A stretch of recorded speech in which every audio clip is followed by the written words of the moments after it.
We are live. We are live. All right. Awesome. Well, here we are. Chapter 25 of the DC Alliance podcast. My name is Greg, the Bat Daddy 52, and with me, as always, my homeboy, Mr. Hines. How you doing, sir? Pretty good, Greg. Little adventurous Saturday. I have a part-time delivery driving job, and it was pretty chaotic here on Saturday with freezing rain, snow, sleet. It was an adventure. The handbrake was used a lot. I only kind of ran into a curb once trying to avoid an old lady that was coming towards me. But besides that, everything was okay, and the week was good. What about yourself? I'm doing all right, man. Got up on top of my roof today and got to look at the damage that the tree that fell on my roof of my shed did. Wasn't too bad. I can replace it pretty easily, and I got a lot of stuff done today. But just a normal week other than that. So we got a special guest tonight. Three Yeah. amigos back together. We haven't podcasted the three of us together in quite a long time. Nathan, how you doing, buddy? Doing great, guys. Like, what's up? Here, if I can making my debut on on DC Alliance Star Wars. Like, look at me, so out of it on DC Alliance. Like, DC Alliance Star Wars. I'm thrilled. I am thrilled to be here, guys. That's the best way to start a staycation, right? Yes. And yes. we got to kick it like in. an adult. We got to kick it in too. Nathan is the co-host of Star Wars Alliance as well, which has been killing it with the Mandalorian reviews lately. Been loving him, man. Not mention everything else, and obviously the first podcast that got a legit guest for the network for the Thrawn book. That was one of that's still my favorite of the Star Wars Alliance episodes to date. But love them all. So, like Greg said, really happy you're here. I'm pretty sure the last time there was just the three of us was the Ninja Turtles 1 review. Really? That we did. I think it was just the three of us. I'm pretty sure. I think Chris joined pretty quickly thereafter that last one. He was like our fucking D'Artagnan. You guys did Secret of the Ooze with somebody else. Yeah, Tony, I think from C3. Yeah, and then you did. His girlfriend made fun of him. Yep. His girlfriend made fun of him for talking about turtles. This is where it all started, right here, man. That's what's up. Yeah, it is. Yeah, it is awesome. Good deal. Well, I tell you what, Nathan, you're a host already anyway, and since this is kind of your thing that everybody gets into, I'm going to put you on the spot tonight, man. Sure. Go ahead and plug the network the way it should be done, good sir. All right, guys. I mean, get your stopwatch. No, we are a part of the Geek Ultimate Alliance Network, where we are basically your one-stop shop for damn near any fandom or genre that you want to talk about. We got a World's Finest True Believers, which is a comic book podcast, takes deep dives. We have DC Alliance, which you're hearing right now, takes a look at everything DC. Marvel Alliance takes a look at everything Marvel. Star Wars Alliance with myself takes a look at everything Star Wars. Slice of Film goes in depth on movie reviews. Superhero Discussions goes in depth on animated movie and series reviews. There is a weekly comic book show about the latest comic books to come out every week with Comic Book Roundup, Weird Science, either Marvel or DC. There's a new show, Ranger Alliance, on there. So for anything Power Ranger related, there's Super Civil Servants. It goes live on Friday nights, and you can hit your audio feed Saturday morning with that, with basically every host on there. And I think that is all the shows for now. But we do also have a Patreon account where $1 helps us keep the lanterns charged, as Greg said, which I really like that. And there's a $5 tier that gets you exclusive ad-free episodes. It gets you exclusive episodes, early access to episodes, and anything you can donate is greatly appreciated. And in that same vein, we are an ad-supported network. We don't get to pick the ads that are played. We don't get to pick the volume that they are played at. So if you hear whatever you hear, we're sorry in advance. And I think that about covers it. What do you think, guys? I think that covers it, man. You absolutely nailed it. You're right. You are the arbiter of intro plugs. So sure. Yeah. That was so quick and efficient. That was to the point. And informative. Bravo. Knew everything I needed to know. That's right. Good job, man. Bravo. That's the standard, everybody. Sure. Certainly that. And I think aren't and I've been out of the loop, but I've been hearing that there's possibly a gaming podcast coming to this network and stuff. I'm gonna have to talk to Mr. Snell and time to get this shit tightened up. We're getting too many. There's too many audio dumps in one day. I wouldn't be inclined to say anything until I knew for sure. Yeah, I didn't know. I don't know. Yeah, I don't know.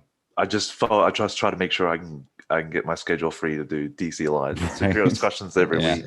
Guys, you're preaching to the choir. I am literally in the dark over here, Ramon, where I get it. Believe me, I get it.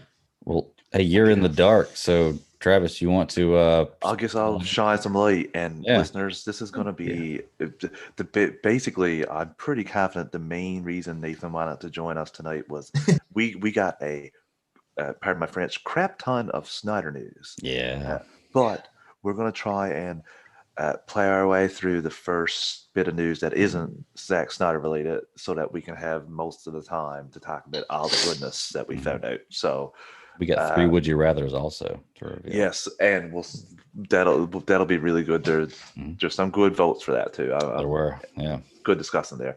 So I guess the first thing is the Orange is the New Black star Danielle Brooks joins HBO Max Suicide Squad spin-off series Peacemaker, and her character is Leota Abayo, I think is her name, and I don't know what that character is, but I know I've seen her a little bit in Orange is the New Black. I haven't watched all the seasons of that. I watched a little bit of that with the girlfriend, but she was really good. She could do comedy and drama really well. So I think this is just yet another good ad for a television series. So because she was on a couple successful ones. So Orange is the New Black, that was something that me and my wife didn't get into until after it was already said and done. We've done it with quite a bit of shows, Breaking Bad and Walking Dead and all that. Just way after they're done, we get into them. Binge the whole thing. I enjoyed it. I need to look at a picture of the character, but I'm sure as soon as I saw the picture, I'd know exactly who it is. And here it is right here. I know exactly who that character is. Okay. Here's my thing is I'm just not sure about the spinoff series, the Peacemaker spinoff series, because I'm not sold on the character yet. Now, I'm not saying that I'm not going to like him. I'm not giving him a chance. I want to see him on screen. Let me see what they're saying is so good about this. And if it is good, awesome. I'm down for it. And even if I do see it on screen and I'm not like thrilled with it on screen, it doesn't mean you can't have a good TV series about it. I'm just not thrilled with John Cena as an actor. Seconded. Okay, guys, are you going to open up your envelopes of money, cash sent to you by Dave Bautista for endorsing that? Hey, you know how I feel about Bautista. No, I'm just saying that I seen John Cena in a couple of things now, and I thought he was hilarious. So the way that they're saying this is he's going to be a twisted mess. No, you can come back with what you think too. I'm completely okay with somebody else not liking John Cena. I mean, he did do the Marine, which was hot garbage. So. I was just gonna wreck Greg on his Dave Bautista thing when the Rock and Dave, but that's been many episodes ago, and I'll leave that alone. So throw that away, and we'll come back. So go ahead. But no, I think that Cena can carry this. I don't think this is not a guarantee that it's going to be multiple seasons, and all this guarantees to me is the people that have seen the movie have really liked this character, right? Or they wouldn't do it. It was a standout performance. The same thing with Harley Quinn. When they saw Harley Quinn in Suicide Squad, they were like, "Okay, we need to get her in more." And that's why I'm not judging it. I'm giving it a chance. I want to see it, but just initially, before I need to be convinced. Have you watched Blockers before, Greg? Have I watched what? Blockers. No. Go and watch Blockers with I wouldn't say the family, but go watch Blockers with the wife. Not with the girls. Not with the girls, yeah. Not with the girls. No. It's funny. It's funny because this is one of the few celebrities I've actually met. Yeah. John Cena. So you would think that I'd be all about this, But I don't know, man. You're not wrong, Greg, because he had to learn how to be a good actor. Like, he wasn't very good when he started, in some of the stuff. But Blockers then The Rock wasn't as good whenever he started. Yeah, and he learned. Go back and watch that Scorpion King movie and tell me how great The Rock was in that hot garbage. But that Walking Tall movie he's in, one of the first in his career, that's I love that. movie. I like that. I like that. Right. Great movie. But to Travis's point, he had to learn, and so does Cena. And I'm not saying Cena's not getting better. Is this Danielle Brooks? Is this the character she's playing? Is it an original character for this series, or is it somebody from the comics? Or do we know? Not sure, Nathan. That's the one thing I tried to look it up, and I couldn't get much. So I think it might be just original character, but I don't know there for sure. Well, and along with you guys, I watched the first season and a half of Orange is the New Black, which is where I first saw Diane Guerrero.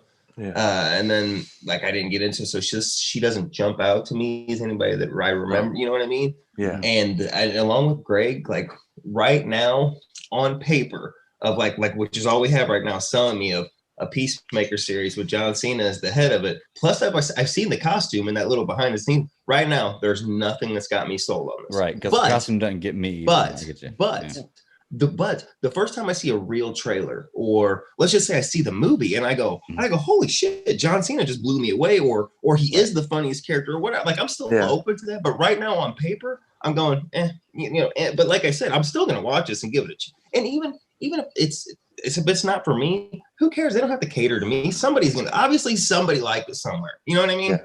Okay, so if that isn't tickling your fancy, we have some other news. So Nathan, that's a perfect segue, by the way. Okay. Chris Conrad has been cast as Vigilante in Peacemaker series, along with Jennifer Holland and Robert Patrick, also set to star. Robert Patrick, i.e. T2, T1000, I mean. T1000. Yeah. Liquid Metal. Yep. So, but Vigilante is a very interesting character, and I think that could be your like collision between the two of them. So that would be probably an interesting thing to see, and maybe that might pique your interest because Vigilante is supposed to be a very badass. I wouldn't go 100% on what we saw in Arrow if you kept watching. That's what I was going to ask you. Yeah, no. To be honest with you, Greg, Vigilante is supposed to be Adrian Chase. Mm-hmm. Yeah. I know by name was correct, right? But that's where I stopped watching. Like I saw. I know who you're talking about now. So you just said, yeah, I got you. Well, so. Well, I've got a feeling. Listen, I don't know anything about the character Vigilante other than what I did see on Arrow. You know what I mean? So I don't know. But I've got to imagine, like we were just saying, Peacemaker's not a huge name. Like they have an opportunity to do like Marvel does and take a lower character and retool them and retort them to where we might see this character. Like you might read the original incarnation of this one-off little minuscule character. And this version could, you know what I'm saying? Like they got an opportunity to kind of beef up, tweak to where we could go, holy shit, like maybe he's like this version, this universe's version of the Punisher or so, you know what I mean? They got an opportunity to tweak it up because I got to imagine they're not going to be holding firm and like I said, Peacemaker of all fucking minuscule, obscure characters. I can't believe that they're not going to like hold hard and fast to some, well, he had a pirate leg in the comics, so we're going to have to, or whatever, you know what I'm saying? Like I got a feeling they're going to try to make him something to where people go, well, that's cool. Yeah. Oh, I think that's a good one. I'm trying to look up this Chris Conrad. I don't recognize it from anything. I don't recognize him. I'm actually, I felt bad. I was like, oh, I probably should recognize him for something. No. Next Karate Kid or Perpetual Grace, Airborne, Young Hercules, Mortal Kombat Annihilation, Patriot. He was Johnny Cage in Mortal Kombat. I have seen that, but because I used to watch the shit out of that terrible movie back in the day for like 2.5 minutes. But he's not anything that I would recognize him from. So that's maybe why I didn't recognize the character. Maybe it's not a huge casting. It's a guy who's in the business. No, just more cast, just rounding out the cast as age. Yeah. We know this is going to get like HBO Max is going to, and like Nathan, we could be completely surprised and it could be really good, or it could be not. Oh yeah. And like I said, it's the perfectly rational way to look at it is what Nathan said of, if it's not for me, then I hope that whoever it is for, there's enough people that keep going. Do you think that they do more something? Content is better. Huh? Yeah, exactly. Yeah. Do you think they do something in Squad to set up for this series, or do you think that he's a character that gets killed and this is a prequel series? I think that they set up. I don't think he gets killed, but I also think we're going to see a lot of his past in the series, like before he gets caught by Amanda Waller or whatever, however he ends up in the Suicide Squad. So I think we'll get a lot of that, and that'll be interesting for me to see. Because though there are things that I'm interested to see if can John Cena carry dramatic like scenes, very like I need to see that a little bit more. Like I didn't see from what I didn't see Alpha Bumblebee yet, but from what I've seen, I didn't enjoy the performance. I don't know if I could be wrong on that, but like I said, the one before that, I was like, oh my God, he's starting to hit a stride when he was in Blockers. I was like, I think he found what he's good at. I just can't stop thinking about the Experian Boost commercial, man. But I mean, if you were to say who looks like a giant douchey Captain America, I mean, he's you're right. That's the first thing I would think of. So hopefully he can pull it off. We'll see. So I guess we're still on the TV show part of this, and first of all, I'm 100% assuming this is just yet another nail in the coffin that was Green Arrow and the Canaries, but Black Lightning spin-off Painkiller starring Jordan Calloway gets CW backdoor pilot. The pilot will air as a Planet spin-off episode during the upcoming 4th season of Black Lightning. I've seen episode 7, but I don't know how 100% that is. Jordan Calloway will star in a series reprising his role from Black Lightning. Black Lightning creator Salem Akil will write, executive produce, and direct the pilot. Painkiller? Yeah. I'm assuming you haven't watched a very good character. Character in Black Lightning. I don't know how far Nathan's watched Black Lightning or if he hasn't at all. I've seen the first 2 episodes of season 1. It's probably what I saw I really liked. I think it could be my favorite one on right now. Because the Flash is really like just trying like just keep I've heard this hanging itself. Just keep jamming that knife in my heart, and I'm just like, you were the second one. What are you doing? So, but I'm really I interested to see. I always thought would the CW expand its Atlanta like shooting, because that's where Black Lightning shoots in Georgia. So I was interested to see if they would do that, and it seems like they will. So maybe they will create some sort of little small Black Lightning sort of thing there too. Yeah. Hey, real quick before we get any further, man, I do want to shout out everybody in the chat room with Tony Walton and Mr. Balga and Jay all in the chat. Thank y'all for showing up and talk to us, man, while we're going. So Greg will see it every 20 minutes. Yeah. like I said, Chris Balga, our D'Artagnan. You know what I'm saying? Right. We get it. But yeah, I'm 100% confident that's the final nail in Green Arrow and the Canaries. Like, we're never going to see that. That's not happening. If all these are getting greenlit and that's sitting there already having a backdoor pilot filmed. To be honest with you, buddy, I really never thought that we were gonna ever see it. Greg, I thought it was a good episode after the main character died. So I mean, would I've rather seen an episode entirely of Oliver Queen? Yeah. So right. Hey, I tell you, I mean, the best thing they could have done a long time ago was, just kill that bitch Felicity Smoke off in like season 3, and we could have just went along with all kinds of shit after that. Well, would you have rather lost Felicity or Laurel? Felicity. Yeah, okay, good. Just make sure you said the right answer. Travis, is Travis frozen up there? No. Okay. No, because I completely check out on the fact that she had about 30 hours of self-defense training and going out there swinging around that nightstick, and then she ends up dying. Everyone's like, "Oh no, why'd you kill her off?" And everyone's like, "How come Diggle didn't die?" Diggle spent about 5 years training with Green Arrow. Yes. She only just came out and started training with a guy that got the crap kicked out of him in 5 seconds. Laurel? Yes. Oh man. No, they fucked that. No, they fucked her character up. Yeah, they royally fucked her from the beginning. And I think that was solely because of the CW, like the mandate that CW been having like drama, because they made that into a love triangle, and they made her into the damsel in distress. See, look, you just proved my point. That's why I say the CW, and I say this with all due respect. That's like for your tweens and your tween drama, and you're like, season all of it, not all. Season 5, season 8. They're all season 2, season 1. We can see. Look, we're all in agreement. If they'd killed that bitch Felicity off in the beginning, and did Laurel right, we'd have been a lot better. Next in news. There's our first squirrel at 20 minutes in. So there we go. Okay. Next in news, Wonder Girl TV series with Latina lead from Danielle Rodriguez and Berlanti Productions in the works at CW. Written by Rodriguez. Wonder Girl centers on Yara Flor. Why does Danielle Rodriguez sound familiar? I don't think I pronounced that name right. It's Dallin Rodriguez, sorry. Okay, I was going to say. Yeah. And then a Latin dreamer who was born of an Amazonian warrior and a Brazilian river god learns that she is Wonder Girl.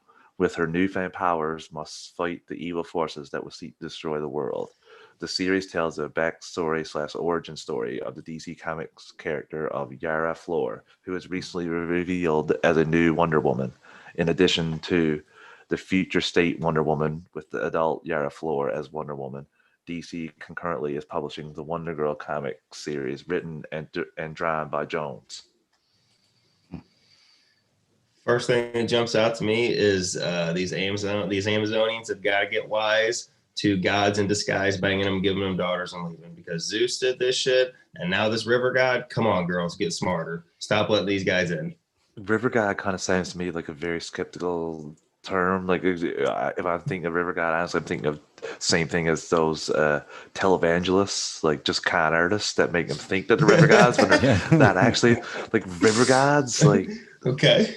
I'm a river god. They just kind of so. But I don't know anything about this character. I haven't read this. I haven't read anything about her. I never knew she existed until I read. Well, I tried to research, and in October is the first article I can read of like this year being like the Wonder Woman, like a Brazilian Wonder Woman in DC Comics. So this is very recent as far as I know. That's the only thing. But I did, mine was research was quick. But I remember the big con down there. I can't remember what it was called, but last year and the year before.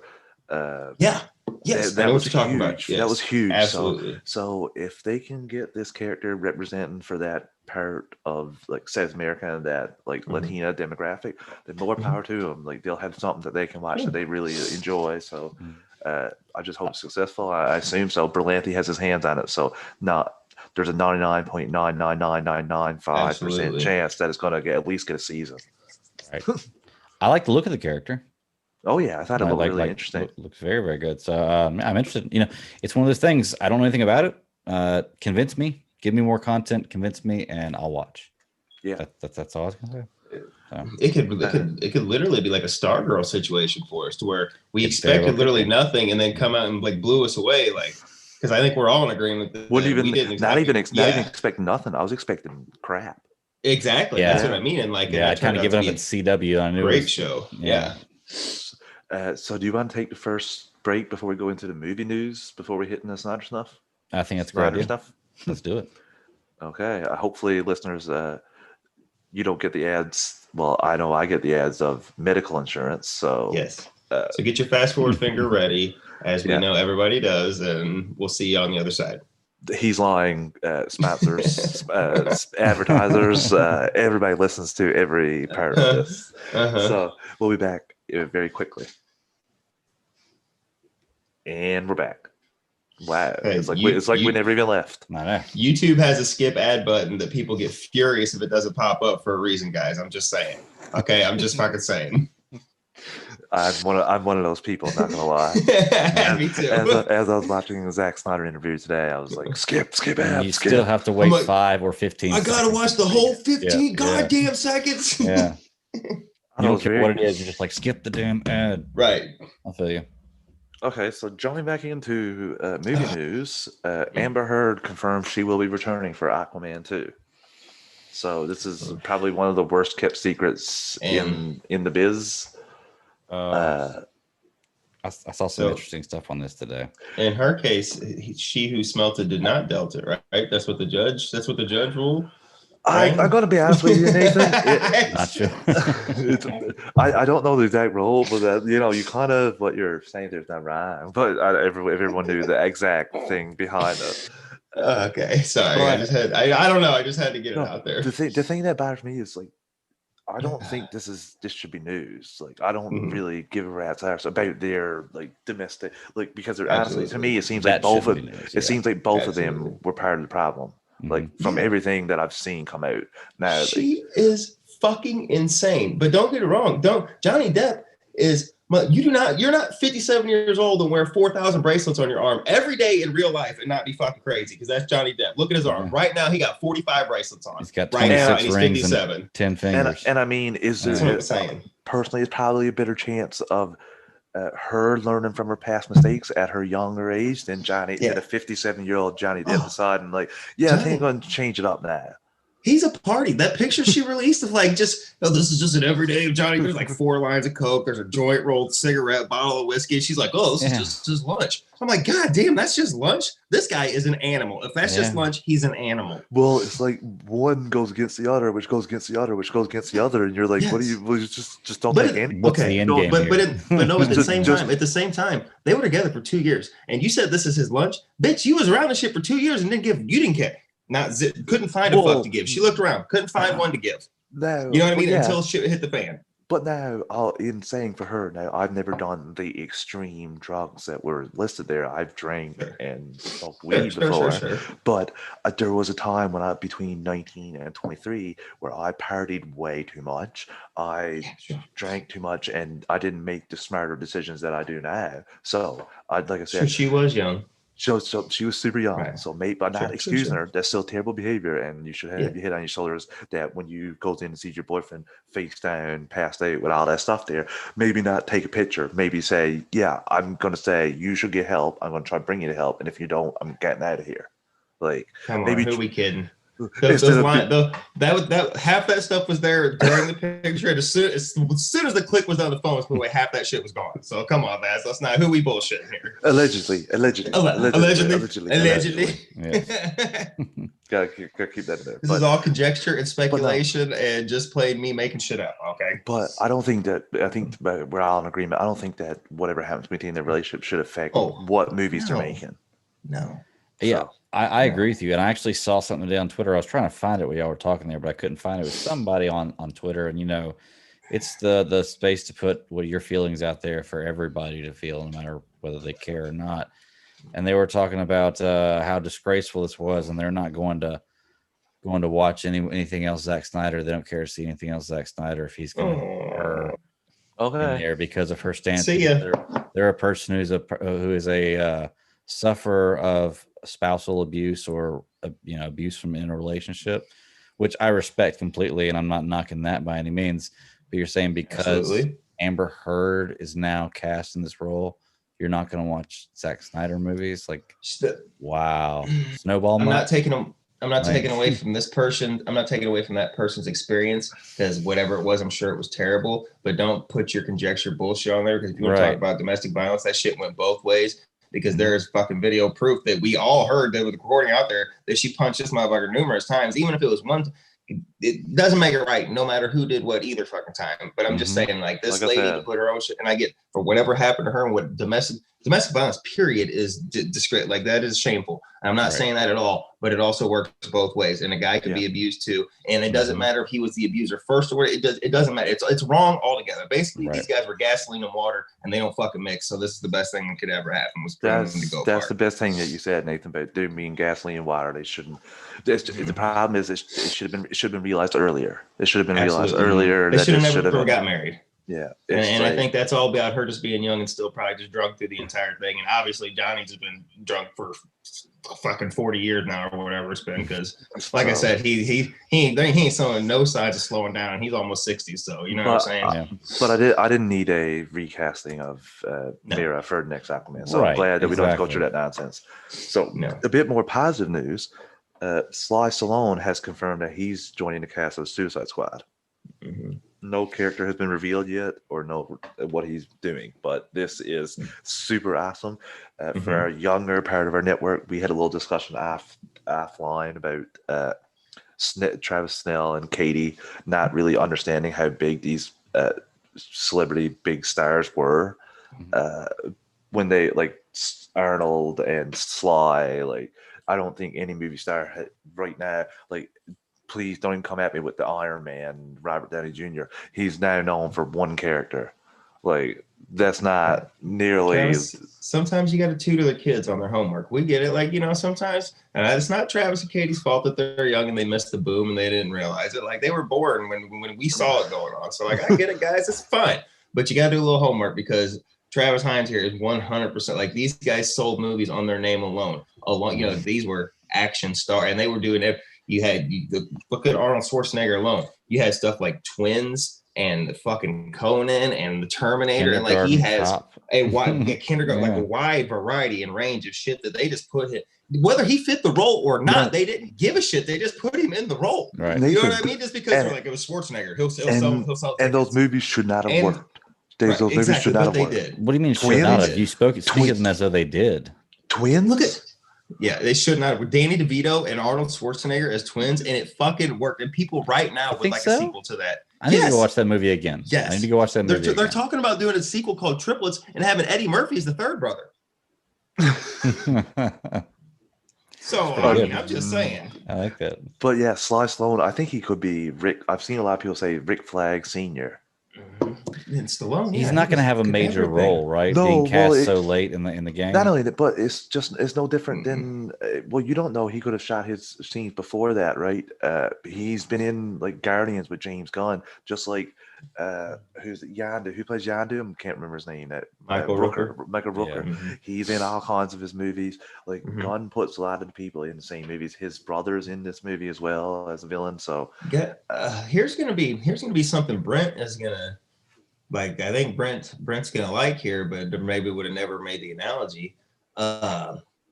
James Gunn and Zack Snyder are a lot more alike than anybody would love to admit, because anybody who works with these two individuals develops a great relationship with them and comes back to work with both of these gentlemen on numerous projects and went to bat in numerous interviews and stuff like these. When they work with somebody, they develop a family or a friendship or whatever it is. And these people all have great, like I meant, maybe not film wise, but working relationship wise, or a director to work for.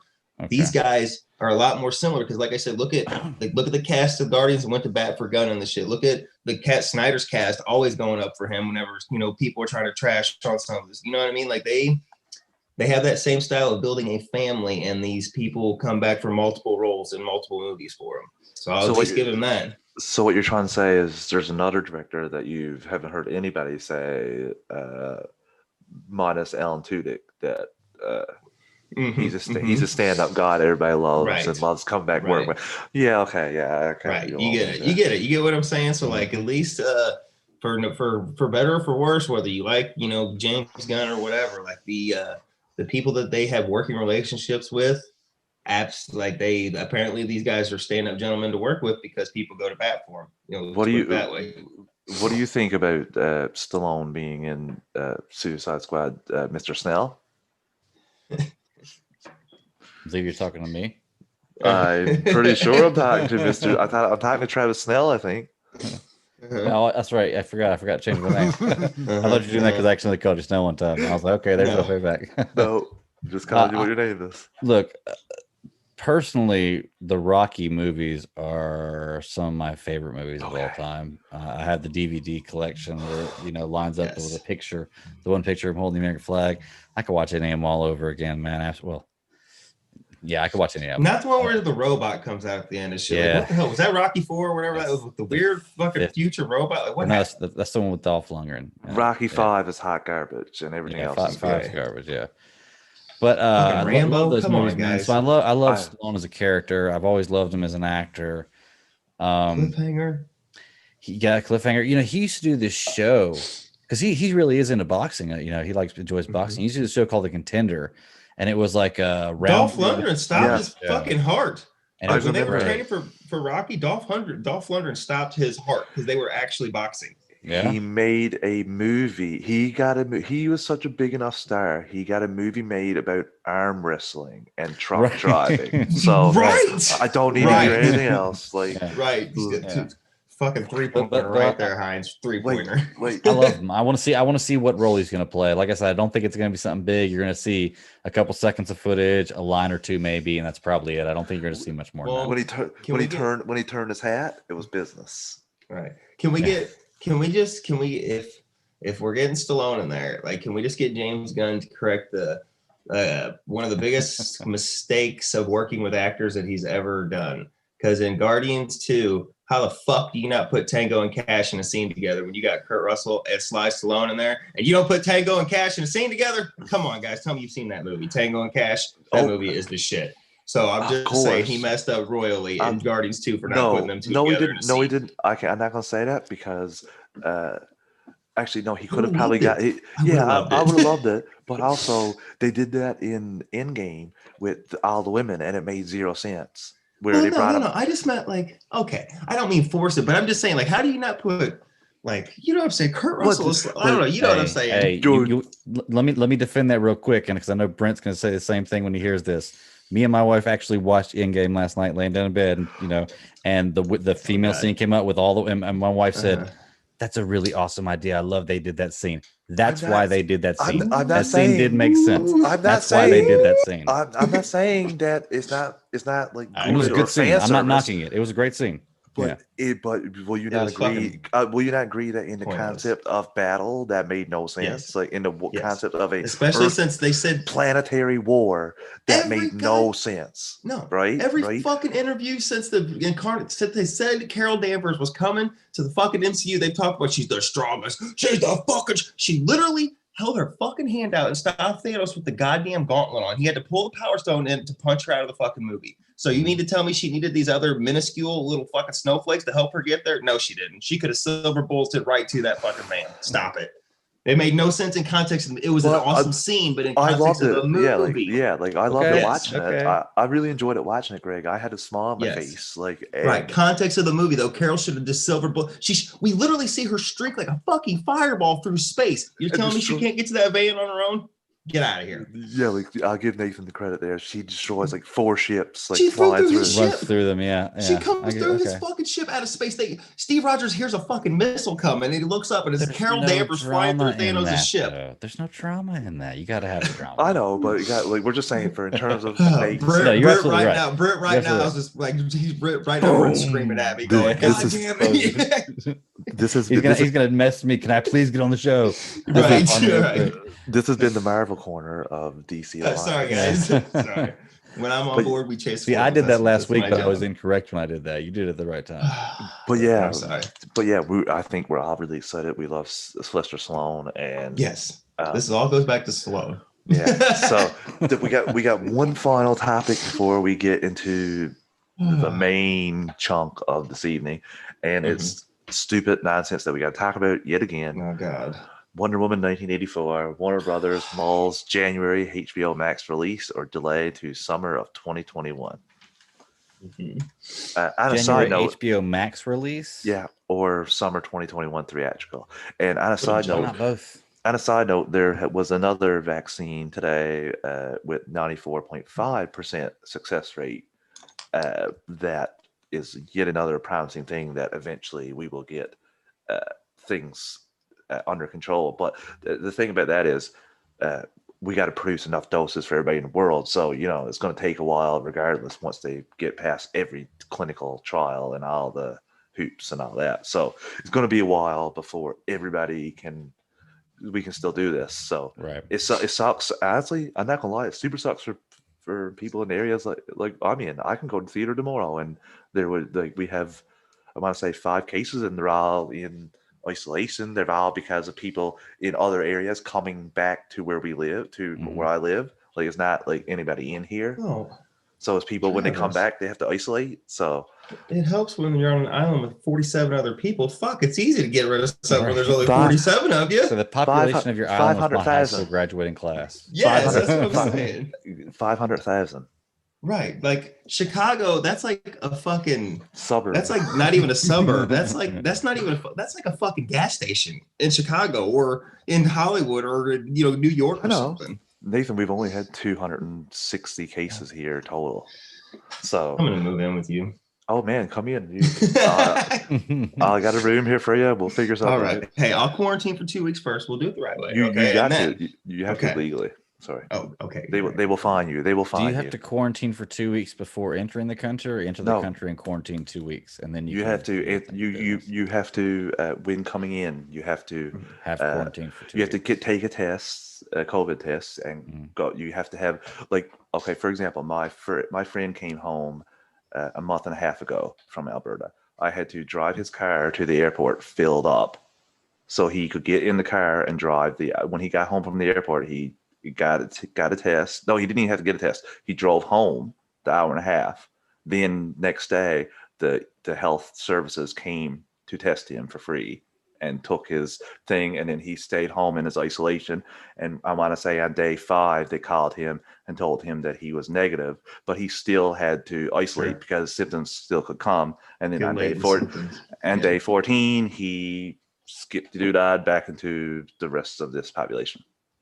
Yeah. In other news, my mom and stepdad just got over COVID like last week, so bravo, good for them. Yeah. Good job. Congrats. It's awesome. Good news. And they did back. But that was a super squirrel we chased. I was gonna say that was squirrel number 2 of the show right there. Correct. But, back to the movie theater thing though. I think we've talked about this a ton about the Wonder Woman deal. Like just make a decision and tell me what's going on. I've mentioned that I would pay, like, literally, I think we went back and forth in the chat about it, and I think that I went up to like $70. I think I would pay $70 if you would give me 2 nights or 2 days of viewing on my choice of the streaming service that I get it through. And then after that, I get prepaid rights to the digital copy for $70. Give it to me, because I'm going to pay that at the movie theater and I can watch it once at my house in 24 hours. And I've already bought it and paid for it. Then yes, let me do it. I don't think you're getting the last part of that, the digital copy. Yeah. Well, I'm not paying $70 then if I'm not getting the digital copy. Well, I mean, when you think about it though, Greg, what are you going to pay if you took your 2 girls and your wife to the theater to watch Wonder Woman once? What are you going to pay? It's true. It's true. But the difference is I'm lacking the theater experience there. So that's where the compromise has got to come in. Yeah. So I might pay $70, but because I'm not in the theater, I've got to pay less than that. You know, point at your couch. Yeah, like it's your couch. You know what I'm saying? Like, like this isn't, you're going to sit in a fucking stiff seat and listen. And maybe little Sally in front of you is on her phone the whole time, and Billy Bob behind you kicking your seat and shit and throwing popcorn. Oh no, man! I got some recliner seats. And I bet you can. I bet you can bring up Skip the Dishes right now, and you can get your local theater popcorn delivered to you. That is definitely an option. It is here. So if there's anything options here, it's definitely in America. Like we're like 5 years behind in terms of pop culture and any technology from you guys. Like we got dial up 5 years after you guys had dial up. So Stone Age is here.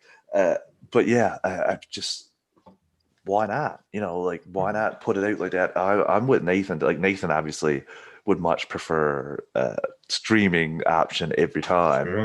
Sure. Some men just want to watch the world burn. I love the theater. I go by myself all the time. But, but you know why I do it? Yeah. But you know what I do it? When I go to the theater, I go to the Saturday morning or the Sunday morning, because there's hardly nobody there, and I don't have to deal with any other jack off doing exactly what I said, or on their phone, or that's what I texting, or blah, blah, blah, blah. I go in the morning by my fucking self virtually, and I can enjoy the movie. I get the theater experience. I get the popcorn. I get the whole shebang.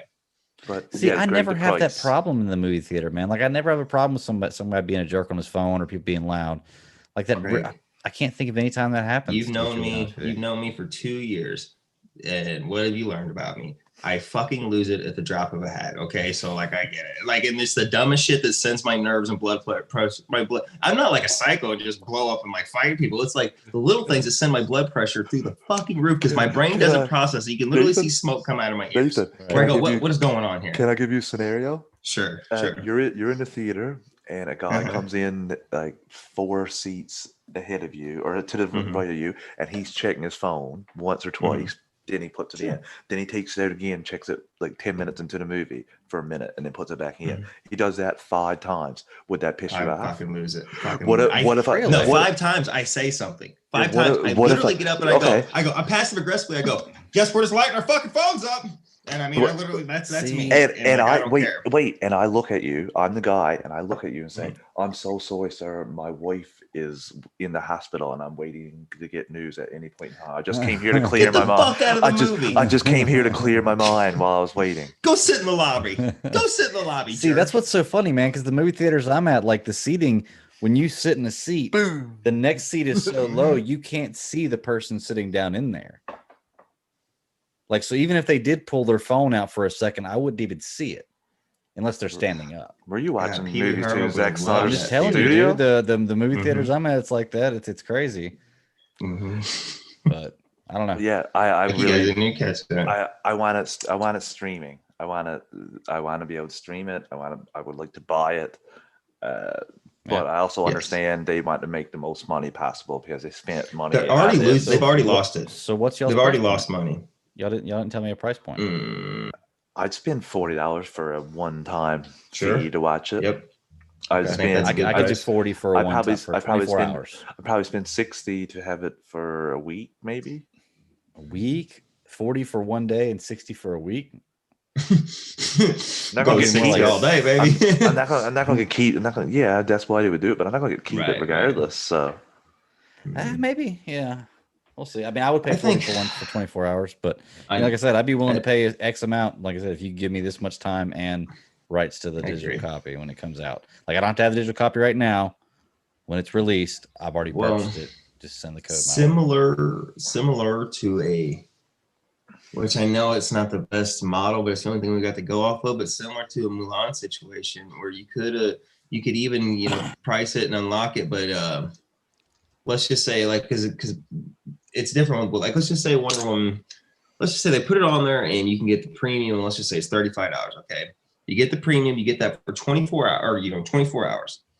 Now they could even do a scenario where let's just say you get it for 24 hours, and like Greg, you're saying, well, I guess it's the same thing, but like since you're already subscribed, I mean, they could literally kind of follow the HBO model of you get to watch for that 24 hours, and then it's off there. But like 2 months later, since you did buy it early, you like that or whatever, you just get to have it on your HBO Max account or whatever. Maybe not necessarily the digital copy like you're wanting, Greg, but it's where the it comes access like to almost it like on the application. I get that. on HBO, like, and maybe you get it before people can even buy the digital copy or before it actually comes to Max. You know what I'm saying? So like let's just say I don't buy the theatrical experience and you do, and like you get to watch it, and then 2 months later you got it for free, and I still don't have it because I didn't pay for that. You know what I'm saying? Like they could make some exclusivity work, but they're so fucking timid and they're so goddamn cockstrong about putting it in the theater. Nathan, the tough thing too is they don't have an international streaming service. Like they just have like Disney Plus with Mulan.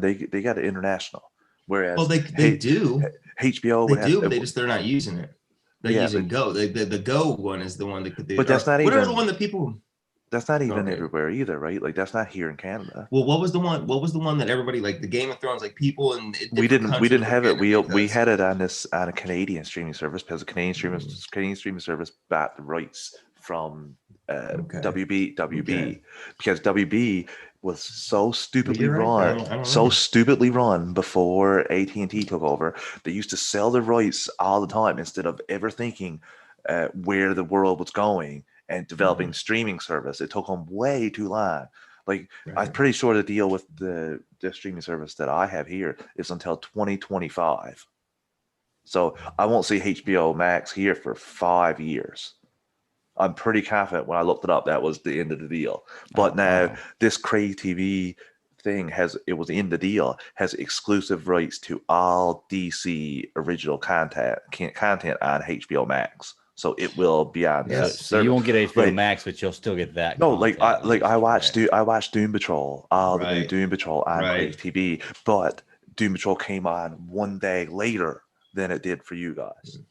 So do you have access to that season though? Like if you have like like when the new episode comes out, so you can get it right now. Like I can go watch Watchmen. I can go watch like any there's a lot of DC stuff on the Crave. Like Aquaman is there. Aquaman's on Netflix. Like I don't know exactly with movies. Like Disney Plus has movies on its streaming service here in Canada that they do have on Netflix still as well. Netflix Canada. So I'm not sure I'm pretty sure it was more Disney bought the ability came with that Disney dick money and they just on the table. They gave it to Netflix Canada type deal to be able to do. But there you go, Greg. But HBO wouldn't do that. HBO didn't want HBO didn't want to spend the money. Johnson used to just show up as huge hog to fucking intimidate other foreign leaders and stuff. Like that's a real story. Look that shit up. But look at oh my god. But look at swear to God. But look at Disney Plus. Apparently had like 73 million users. I thought that's what came out from their conference call. Could be more or less than that. I know Brent knows exactly, but HBO Max could have had that or more. Like, they have the better library. They do. I don't think anyone would argue with that. If you I don't know about better. I think maybe catered more to the people who are going to be paying for the service. Bigger library. Okay, there you go. Yeah, bigger library. Okay. So I think it could branch out and reach more people. but because whereas Disney Plus still has more of a like young kid vibe to it. Like I know you get Mandalorian and Star Wars and stuff, but still Disney, that's what you think. Whereas HBO has a different like feel to it when you hear HBO programming. Well, to be truly honest with you, for me, Disney's kind of slightly changed its image over the last few years. I mean, I know it used to be a thing with me where Disney made you feel younger watching a Disney thing, and then those movies kind of go more popular. Now I'm a parent, and my kids watch Disney stuff, but when me and my wife are laying down in bed, we'll turn Disney Plus on, and we can find plenty of things that are catered to just us that don't. I guess that's just me then. Well, I would tend to agree with Greg, honestly, because I watched like tons, Three Musketeers on there the other day. I haven't. And I guess the Rocketeer, like I said, we talked about. There's the obligatory Jennifer Connelly cleavage shot for no reason, and like the guns, and like there's stuff on there from like before they of all the things Nathan brings up. You know what the fuck I'm saying. You're surprised. You're surprised. Come on, like you know what I'm saying. Like I mean, like like I said with the 3 months, like they had moved. In the 90s, they were still, you still had like your Disney princess movies and stuff, but Disney as a whole, like Greg said, it was catered more to like I don't know. They were there's building more stuff like you said. Yeah, me and my wife can sit down and watch something on Disney Plus. It's not necessarily something that we'd have to watch with our son. You know what I mean? I don't know. What I'm saying is, I agree with Greg. Yeah, I should just fucking made it easy and said that. Well, and it's not even just that. It's not even stuff that I watched when I was younger, or that me and my wife grew up watching. You know, like all kinds of different stuff like that. It's now I can watch the entire Marvel, library of stuff. You know, I have the Mandalorian and Star Wars library of stuff. So for me, when I turn Disney Plus on, like I would say I watch Disney Plus almost as much as I watch Netflix, even though you're right, Travis, the library is tremendously smaller, but because the library is so good and so rich, I go back into that so much. Nathan, how much of the Star Wars stuff that's on Disney Plus do you not have a physical copy of? Season 7 Clone Wars, The Mandalorian, and all that Lego shit. Everything else I got. Yeah, okay. So that's the other thing, but right? not everybody has no, I know. I'm just saying. But no, I agree. But I see where Travis is coming from. Yeah. Like, and also in my case, like my wife, she fucking loves the Disney movies. I'm talking all of them from growing up. Like all same thing. So same thing as my girlfriend. So she already had stack of. We were before Disney Plus came out. We were already building her collection of the Blu-rays, the digitals, or whatever. Of like Beauty, the Cinderellas, all that shit. And now we've got our copies, but. You know what I'm saying? Like we already had most of this stuff. That being said, you own the physical copy of this movie. Okay, you're sitting there in front of your TV and you go to your smart screen and you select Disney. Are you going to get up and put the disc into the player, change the input, and play the movie, or are you just going to go straight Disney Plus and play the movie? Be honest. Right? Which one do you go? Are you just going to go Disney Plus and play the movie, even if you own it? Because I know I'll go to Disney Plus and just play it, even if I. It depends for me. It depends for me. Like if it's BVS, I'm going to get my BVS Ultimate Edition. Well, I've got that on my Movies Anywhere. Yeah, so, I'm sorry, but Netflix had it on, and same thing with HBO Max had it on the 2.5-hour theatrical cut. So you enjoy your streaming thing when the physical copy is 3 hours because the streaming service only has it for 2.5. Oh no! I don't get that from a streaming. That one right there is not for streaming service. But that's what I'm just. Yeah, I get what you're saying though. In that situation, yeah, I get that. But I mean, I don't think most people feel that way. I just feel like most people would just hit the Disney Plus and just play. We're lazy. We're Americans. We're fucking lazy. Snell wanted to know if Nathan, do you own The Last Jedi? I do. Yes, I do. I remember I said that when we reviewed it. I said I bought it, and the second time I ever watched that movie was when we recorded it for Super Civil Servants. I moved up to Rise of Skywalker. That was a good time, actually. That was my favorite time on Super Civil, I think. Yeah. Didn't help that I was pretty half in the bag there. So I think everybody was that show. Yeah. Okay, I guess that we'll take one last break to talk about everything Snyder. Sounds good, man. Yeah. We'll be back shortly, listeners. We're back. Boom. Zack Snyder. Yes, sir. Got my Snyder Batwing there. Very nice, sir. Very nice. And yeah, guys, holy crap. Holy crap. The last week and a half, last week, really, before we get into everything, I just want to point out first, I don't know of another director that would do this sort of stuff, like to come on to League of Mayhem, which is essentially just 6 Snyder female fans of Snyder's films, and be there for almost 2 hours talking to them, answering their questions, to go on the Film Junkies vodka stream for an hour and a half and talk and answer questions, to go on Ping Pong Flicks for 30 something minutes and 36, I think, and answer questions. It's just, there's no other director has done this. No other director has even come close. It's just blown away. I don't understand how he gets any sort of hate that he gets. It's like, it blows my mind. It's just a super good dude. And what did you guys think about all the interviews dropping? Like, so much news out of it, right? Well, touching what you're saying right there, with we kind of hit all this earlier when we were talking about James Gunn, how it's crazy how everybody who worked for them wants to come back for them. For me, it's not necessarily so much the people that give you the great reviews. That's awesome to hear, and I love that. It's how many bad reviews you have, because that's the way you look at it. I'm from a restaurant business. That's the way you look at it, and you always say any kind of bad review is worth 10 good reviews. It has the same kind of value of it. So, and that's the thing with Snyder, is not only does he have fantastic people wanting to work with him again and loving the way he works, I don't hear anything bad. Not one thing ever. Stay away from Rotten Tomatoes.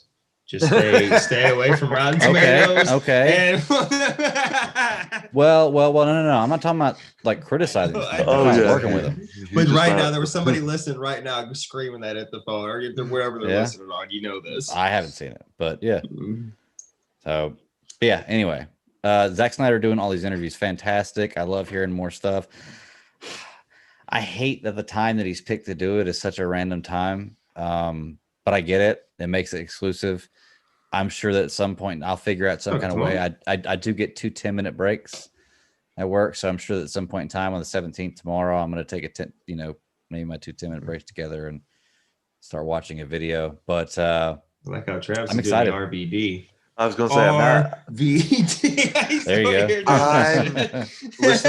Listeners, I'm watching live tomorrow. And streaming too, right? Me too. Yes, right I'm going to stream, and I'm going to send a link to Mr. Nathan. Hopefully he will watch with me and stream if he has everything settled, but he has kids and stuff that I don't have.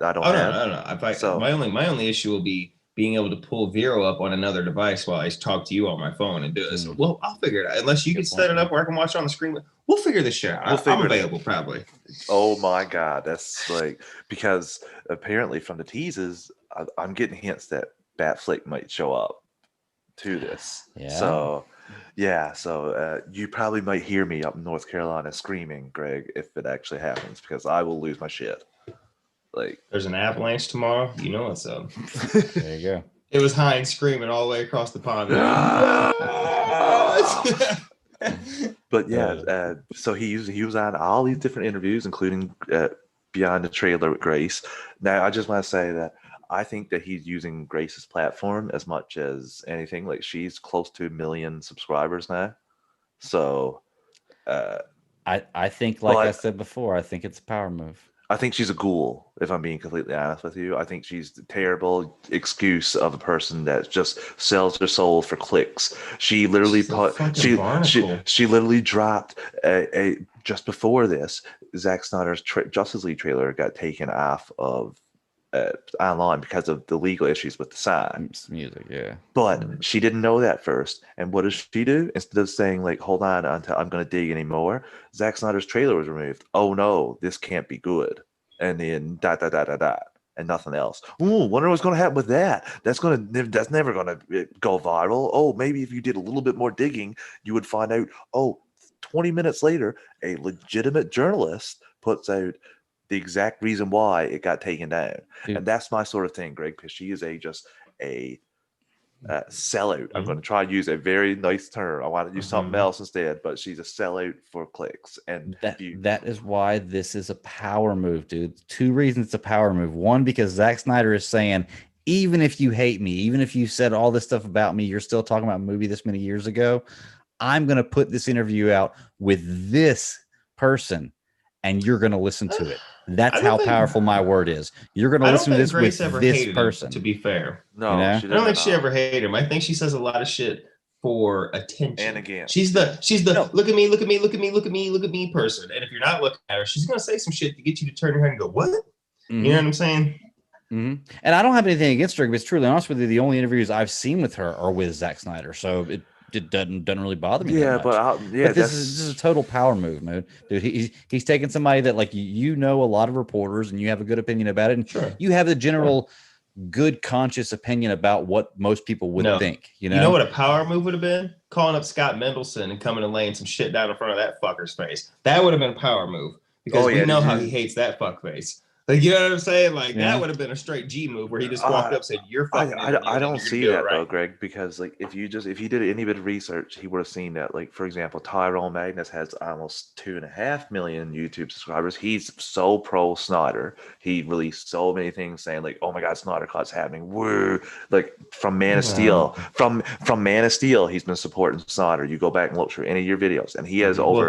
That goes to Greg's point though. But that would be more of a power move. Yeah, that's what But if it was a power move, why wouldn't you use a power? Like she doesn't have enough clout, in my opinion, to consider this a power move. I consider this more rewarding Grace for her reporting on the Snyder Cut in the past year. She did help generate interest with her clicks. Now some of the stuff she said wasn't factual.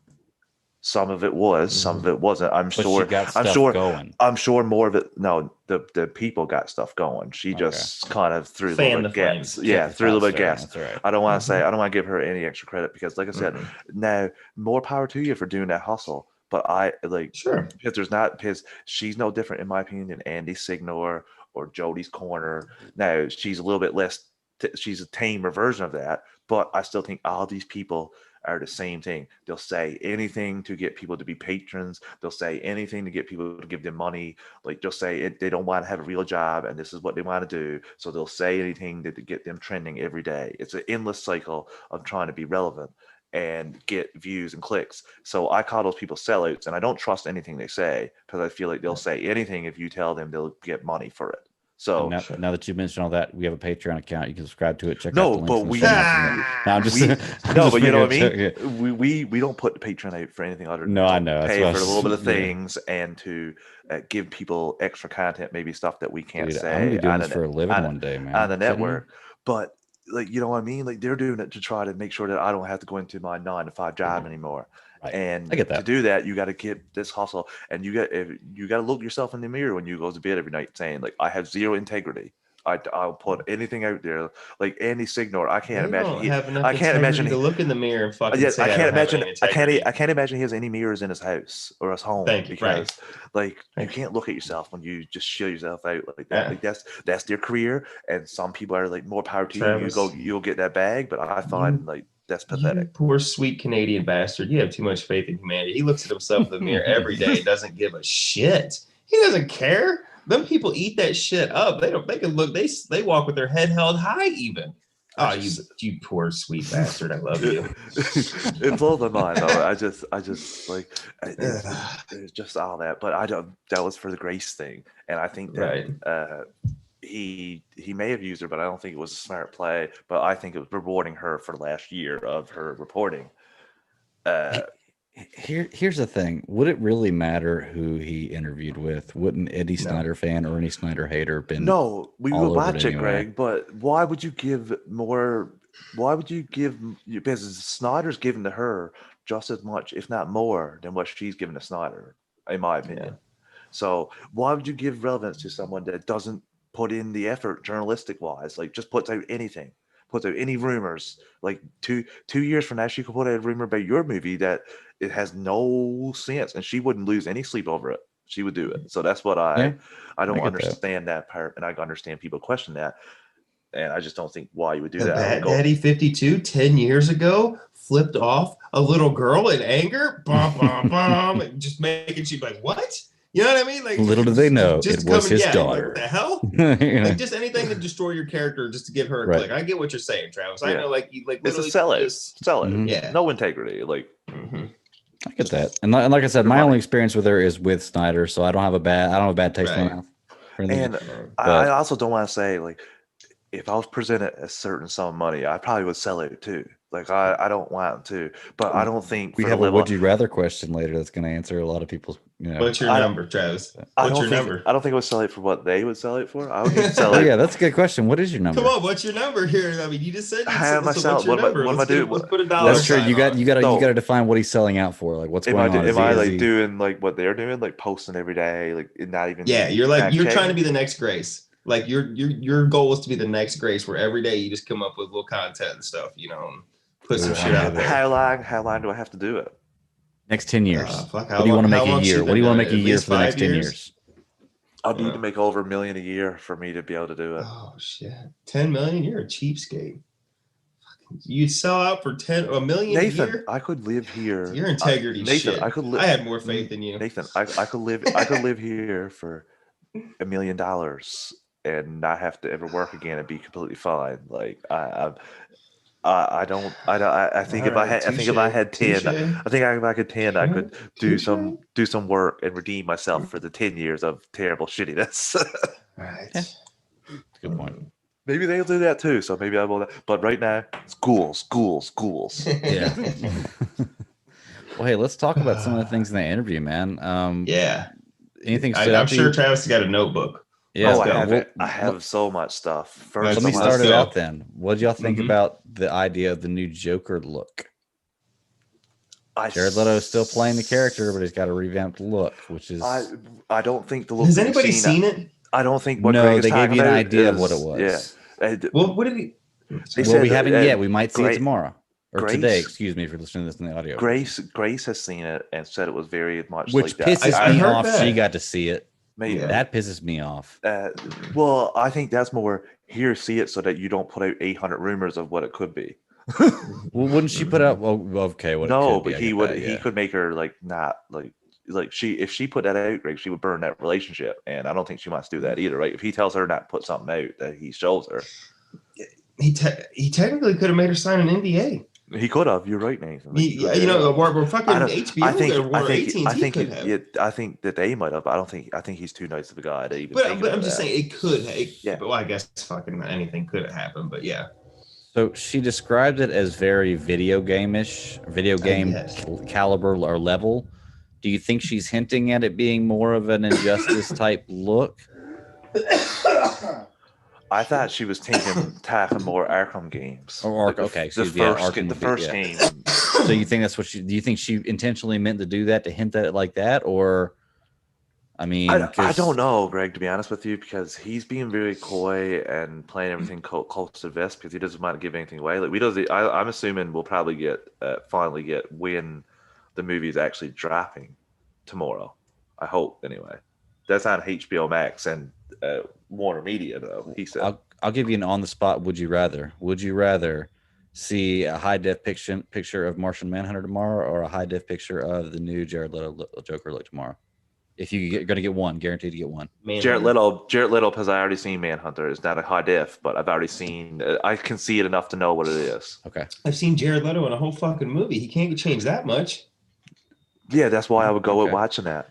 I would have to say I'd probably want to see Manhunter once again too, because I've seen a bunch of versions of Leto. I've seen Manhunter live action on Supergirl. We have the picture of Manhunter. We have a picture of it. I still want to see it. I still want to see it. I mean, it's like back in the day when you get HBO, but kinda, and like the HBO After Dark and stuff. You could make out the figure. Yeah, you can make out the area. I knew you were going there. I knew you were going there. You're like, yeah, that was the thing to do as a kid. I get it. I also just want to say before and you always want to see an unblurred vision, right? Follow my train of thought. So every once in a while, it would sync up for a second and give you a flash for like a half a second. It was the greatest half a second of your Saturday night at like midnight. I'm planning through. Before we talk about what was in some of these interviews, there's a new AFSP. There is a new AFSP campaign with a new shirt design and goal of 500,000. It's the picture's dark side, what I think will be his final form in the movie. Yeah. And on a side note, I've worked today with Snell. We don't generate a ton of revenue for us here at the Podcast Network, but from now until the moment that Zack Snyders Justice League is released, whatever I make from podcasting will go to the AFSP at that point in time.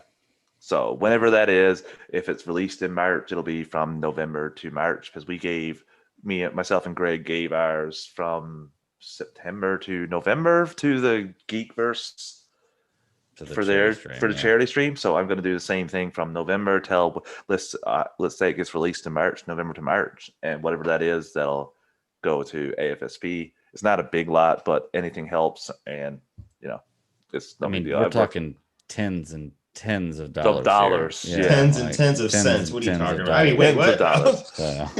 So gonna drop that just because. Why not? Over there. Why not? Dude, you might as well just go ahead and throw mine in there too. I'm on every show with you, so just go ahead and throw mine in there with it too. Provide for a good cause. I'll put the word into the man upstairs. I hear you. Good cause. He said it was okay to do so. Professor Egghead. I mean, Mr. Snail. Professor X. Yeah. No, Professor. What was Sonic's? What was Sonic's? Eggman. Eggman. Yeah, Eggman. Because I mean, look, you know what I'm saying? He's kind of there. Sonic. Sonic. That's music of one of the levels in Sonic. But wasn't Sonic after Robotnik? Wasn't that the? Yeah, but his name was Egghead. Oh, is it? Okay, I didn't know. Yeah. Okay. Mm-hmm. There you go. Third squirrel. Yeah. So Snyder has a new campaign. He wants to hit 500,000. New shirt, Ink to the People, and I'm pretty sure on the Ping Pong Flicks interview today, he said that there's going to be a section on the Ink to the People website that you can go that's like directly to donate for them. Apparently, it's a nice tribute to his daughter as well. On there, so it'll be interesting to see. And the picture was drawn by Alex Party, and there's a very cool video of that. It is an awesome video where he's doing it to the Junkie XL score, and that song was in one of the trailers, the one where like Steppenwolf talks and like no lanterns. The first trailer, I'm pretty sure. The first, yeah. So that was so cool. Greg, you watched that as well. I don't know if Nathan got a chance to see it, but Nathan is like kind of like what Clay does, but it was like extreme version of like I don't know how to say I don't know how either of them do that. So I couldn't even begin to explain the way it was. But it turned out awesome. Yeah, well, the same thing with Clay too. Like I watched some of Clay's, and I'm like, how's he turned that into? What? Wait, that's that? What? I'm gonna have like 4 of Clay's pictures on my wall. Like I've already got 2 of them that I'm definitely getting, so there's gonna be a whole lot more coming. But long as there's not one like you in Titanic, that's okay. As long as you don't get Clay to do that, draw me like you draw your other girls. We're gonna get Clay to make him a Michael Jordan's the fucking GOAT poster, put it up in his room, and there's what we're gonna get. I got my GOAT poster. Where's the? I didn't hang it over. You can see it. I'm gonna the giant crybaby. The giant crybaby. Okay, we got it. The king of the temper tantrums. We get it. We know. I get it. Nathan, did I mention that I love you, man? That's why you want him to come on tonight. I got you. Sure. Okay. So I got to ask you guys because of that shirt talking about it. Do you guys think that's the final form of Darkseid? Concept, yeah, I think so. Yes. And with that shirt, give it to me in like a gray or a black. And I'm all about it. The white doesn't really sell for me, but I'll still buy one, and enjoy it. But I want to see one in like a black or gray. But yeah, that look, I think, probably, because that looks very. It looks similar, but not exactly like what we saw in the trailer. What's it say on the back? What's the saying on it? Give me 2 seconds here. I'm pretty sure he said also that it's going to be a line in the in the movie. I love the Omega beam just kind of floating around, like you can see coming out of his eyes and just kind of floating around the head in different areas. It's pretty cool. Just a really, really cool picture of the character. And like I said, watching the guy render the picture was amazing.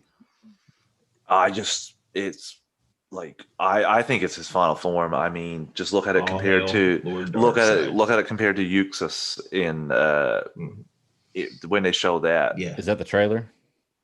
Yeah. All of existence shall be mine. Nathan is on the back, and all of existence is like bolded, like a little black thing over that. So he was Euxis in the trailer we saw in the beginning, and then so Travis saying this is going to be the fully fledged Dark Seed. Yeah, Greg, like we know how you are with your Dark Seed over there. Yeah, So I think that That was I think a it's long such a time ago. That's so funny. Yeah, well, that's a callback. I get it. That's a Yeah, it callback. was. People might not remember that. I dark don't think seed. Travis does. Oh yeah. All of our first 4 listeners, and they might remember that, but There you you know. I was like, he says dark side in the chat. Like, but yeah, I love the look for dark side, and I'm gonna be honest with you guys. I think when we talk about it in a little bit, I think we're gonna get a lot more of nightmare scenes than we think. So Snyder also dropped a picture of Martian Manhunter from his phone. He said it was just the concept art for it, I think, or the actual like art done, but it wasn't like the like Henry Lennox like face type deal. But I don't even know how that's going to work with him. Will he have any characteristics of Henry Lennox's face as Martian Manhunter, or no? I wouldn't say. I think it would be completely different. Like I don't even think. I think you only need his voice, don't you? So real quick, you think that Henry Lennox wouldn't have any facial recognition for Martian Manhunter? But last week we were talking about Jim Gaffigan, and you think he's going to have facial recognition for Thunderbolt? Yes, Martian Manhunter it transforms into different beings. Like he is taking the face of Colonel Swanswick. Like he's not like that. I get that, but you don't think there won't be any resemblance? You don't think? Not if it's comic accurate, it wouldn't be. Because okay. Travis, do you remember there years and years ago? This is going back to 2012. On the set of Man of Steel, there was a picture sniped of Harry Lennox in a mocap suit with a giant fucking red X right here. And it was a quick shot. And if you zoom, you can see it was Harry Lennox. Nothing ever came from that. It's even hard to find that on the internet with that shot. But if that is all real, and why else would you do it? Like, it's because Zack said he's had this in his mind since then, that he's always known. You know what I'm saying? And even in that scene in Man of Steel where it reflects, where he says, he's looking and it's the alien, they're looking at each other like that, So wouldn't he already have a base model or a concept? I will say, I think that maybe he did that, or he would do that to go from Swanwick to Martian Manhunter. Like I think you'll see his face. I think you'll need to have the mocap suit on to do the like morphing of the face from him into. And I don't think there will be any characteristics similar from the human Swanwick to the Martian John Jones. Like just think about all the times in like Justice League and Justice League Unlimited when he changes into different characters. Like he doesn't look like them when he changes back out. This is going to be different though. I'm not coming from a strange place here thinking that. Right. Am I though? No, not by any means. No. Snyder could change it, but like from Justice League and Justice League Unlimited and stuff. But do you think my only point? Good. Oh, sorry, Greg. I was just saying my only point is going to be what we know of motion capture is even when they fully distort your face, they still use your characteristics. So if Harry Lennox in the scene where he's acting, if he fucking grins and cracks a smile, and only the right sides of his fucking face smiles, the character with Martian Manhunter that we see on there, the right side of his face is going to crack a smile. If Harry Lennox winks, the Martian Manhunter is going to. So they're using him for a base model. Now I'm not saying he's gonna still look like Harry Lennox, but if his eyes are like Martian eyes. Yeah, like his eyes are like Martian's eyes. When he blinks, you're not going to look and be like, "That's a smile. That's a Henry Lennox blink right there." But the same thing, like you guys were talking about Ultron in the MCU.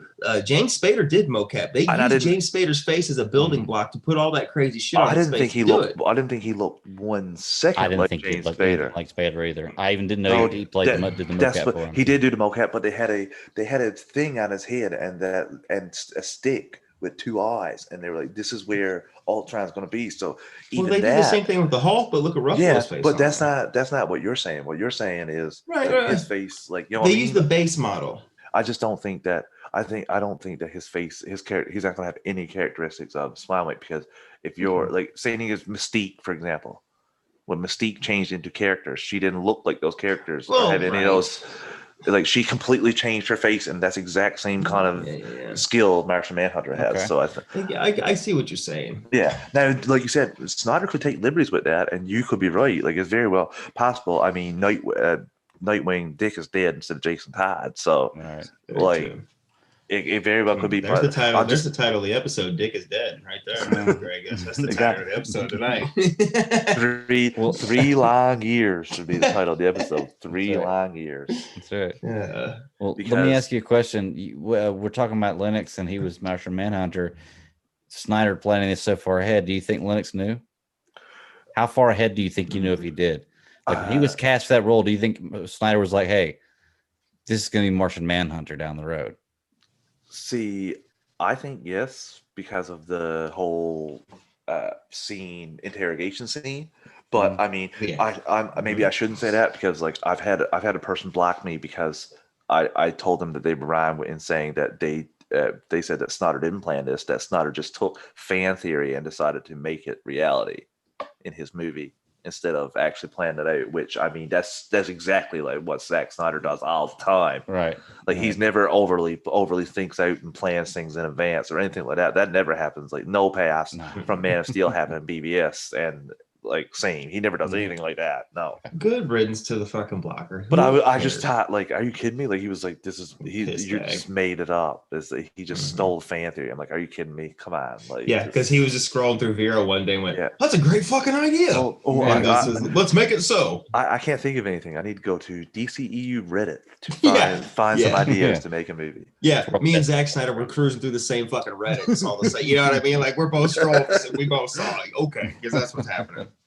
So he had a lot of stuff that he dropped in these interviews. So I'm going to talk about some of these going like they're going to be not in order, but he was talking about Batfleck was married to Catwoman, but they were divorced by BVS. Oh, I want to tell the actress that he wanted to play. Tell the actress. Nathan, you're going to say it because I know how much you enjoy the actress. Lay it on him. Carla Gugino. Yes, got it. Either way, good God, that woman, like she's amazing. First of all, her acting skills superb because I've liked everything I've seen her in a wide range. But second of all, Jesus Christ, I don't know what it is about that woman, but fucking gorgeous. But can you not picture her and Ben Affleck? Like to me, that is I see it. Like I see that as like a Batman and a Catwoman, and like and I could just see the interactions and her being like the seductress, like Catwoman, like she should be, you know, like the badass, but the using her body, you know what I'm saying? She fits it. Nathan, she fits it. She's a scene stealer in anything I've seen her in. Like, I remember watching like Californication, and she showed up on it for a couple episodes, and bam, she stole it. She was one of the best guest stars she had. Same thing in Entourage. She was in the first or second season of that. She was amazing in that as well. And everything she sold up. She was in Sucker Punch. She was in Sucker Punch. Yeah. I'm pretty sure. Love her. Yes. So, yes, she was the dance teacher. Yes, she was the dance teacher. Yet again, this comes back to Zack Snyder liking to work with people he's already worked with. So I thought that was crazy. But I don't think it's something. In my head, that's canon. Like in my head, that is 100% canon. Like I guess, like I said, I just picture it. Like I could see her in a Catwoman suit. Like I could see them both with his cowl off and with her cowl off, and them just standing on a rooftop. Like I could see it as those two actors playing the characters. Like I can see it. And Snyder said on the possibility of sequels, what do I say to the world about, you know, what happens when Darkseid comes to Earth? He quizzed. Then what? You know, is that a thing? And I think, listen, the truth is that did I write and did I have and concede to complete? Do I know what happens when Darkseid? Yes, like he's cutting himself off is really funny. I don't know what happens. He doesn't want to give too much. To speculate about what it is that would be exciting, and that thing's fine. Now, that's something that he said with the Nerd Queens and the the League of Mayhem. League of Mayhem? Yeah. So I think personally too, he was on the Ping Pong Flicks interview I was telling you guys about. And there he said that because he was asking like, are you sitting up for sequels? Like what is, he was like, what I shot in 2016 is what you're going to get. What I intended to be the ending, like he was like, what I intended to be the ending in 2016 will be the ending in this movie. So leaving it open for something in the future. Well, that's what I think, because yeah. that's what he was doing at that time. Mhm. There was he addressed it. He was like, there was a rewrite done after BVS by Chris Terrio and him, but they shot everything in that rewrite except for 4 minutes, right? No, they shot everything in that rewrite. Oh, yeah, okay. They shot everything. And then right. in the last, on the Film Junkie, he told Dave that in the last 3 years he's been thinking of this idea, that he kind of had drawings on of it around the idea, but never the idea, and then he finally got all the pieces together and did it very quickly here, and it's 4 minutes of additional footage.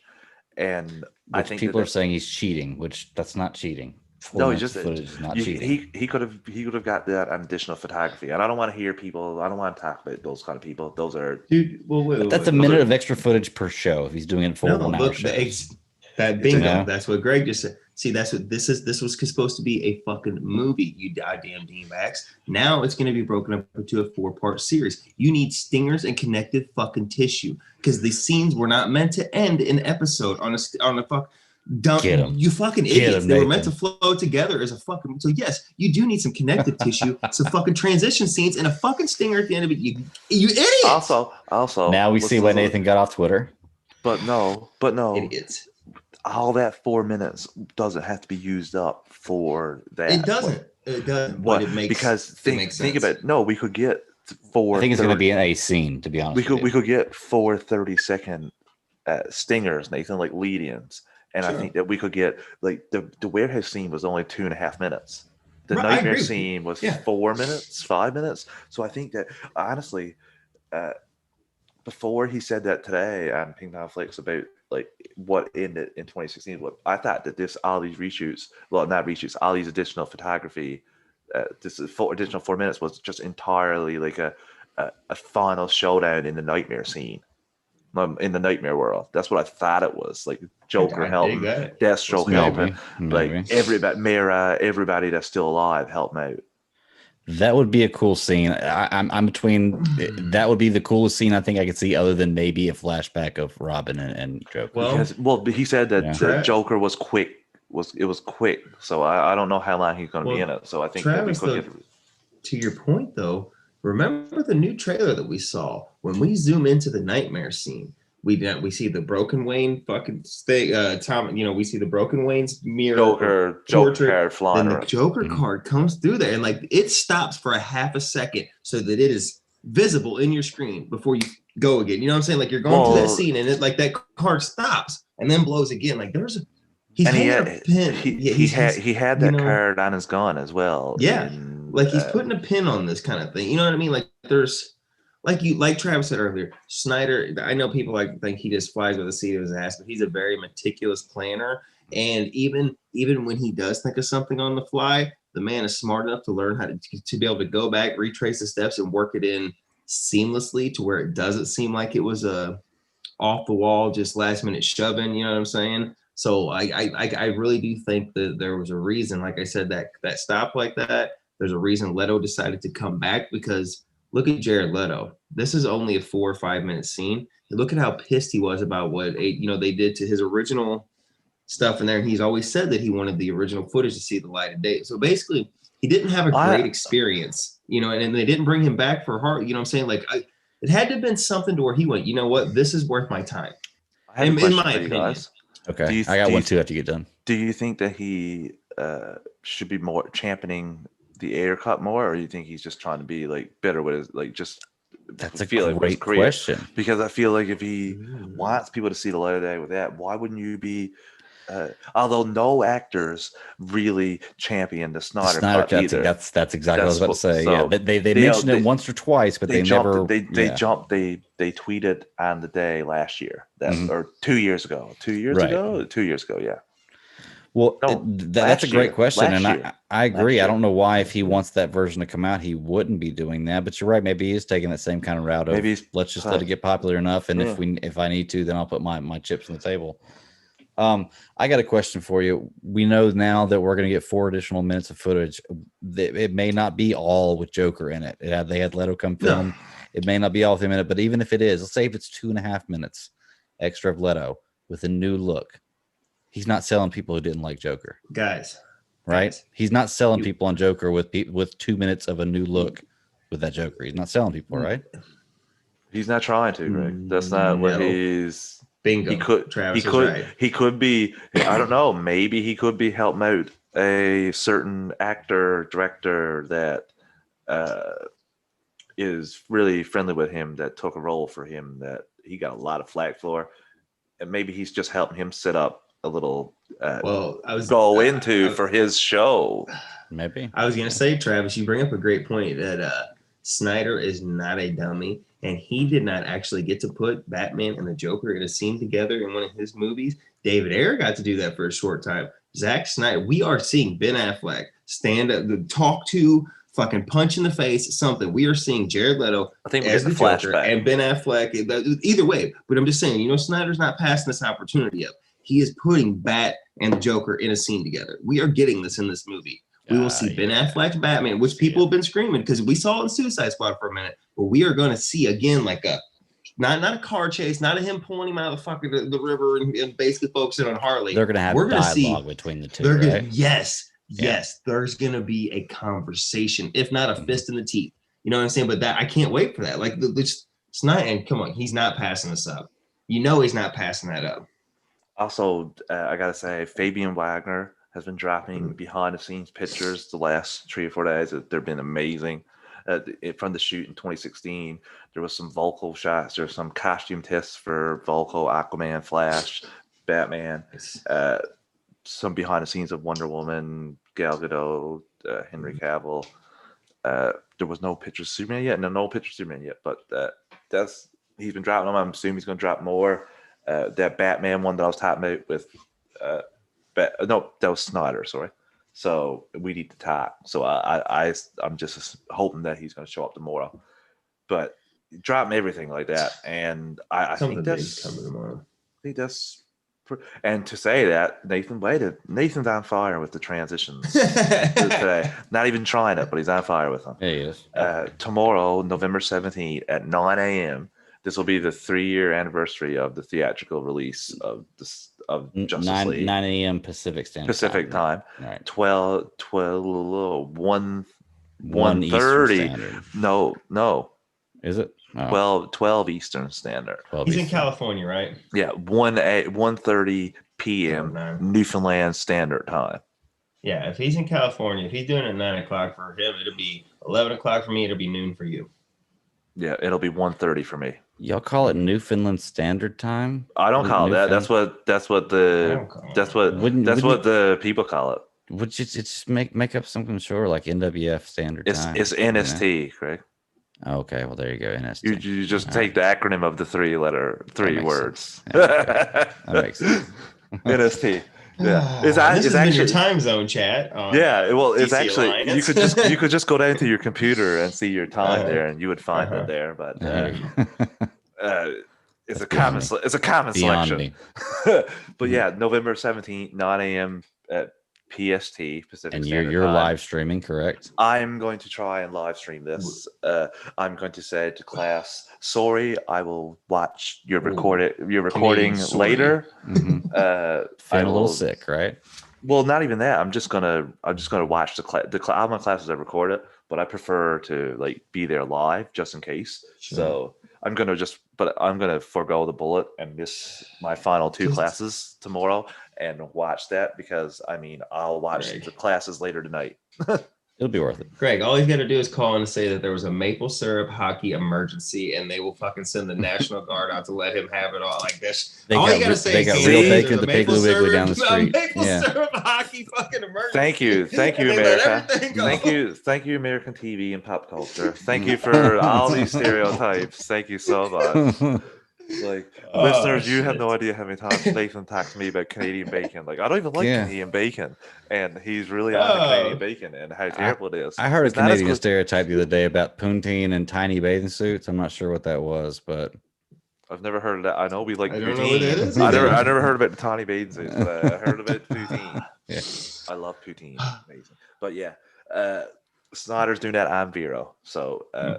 it'll be 9 a.m. Pacific Standard Time. Look for the link from the Geekverse for that. I'll be watching that, and hopefully Nathan will be joining me. Yeah, and should be. I might pop in for a few minutes during a 10 We'll figure out. I hope you're wearing a uniform when you pop in. I'll be. Yeah, definitely. Oh my God, that's awesome. That will be snapshots will be taken. I hear you.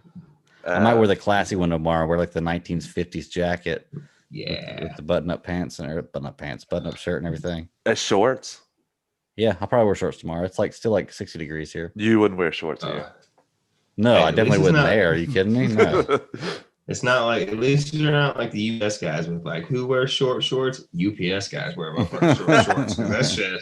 Woo! Those guys, they showing some leg there, man. Baby. Ups is the name of the company, right. Of course. Hey, JRB, I'm sorry. Like, we know you be showing some thigh off, some high inner thigh there, buddy. JRB, hit me up, man. I haven't heard from you forever, by the way.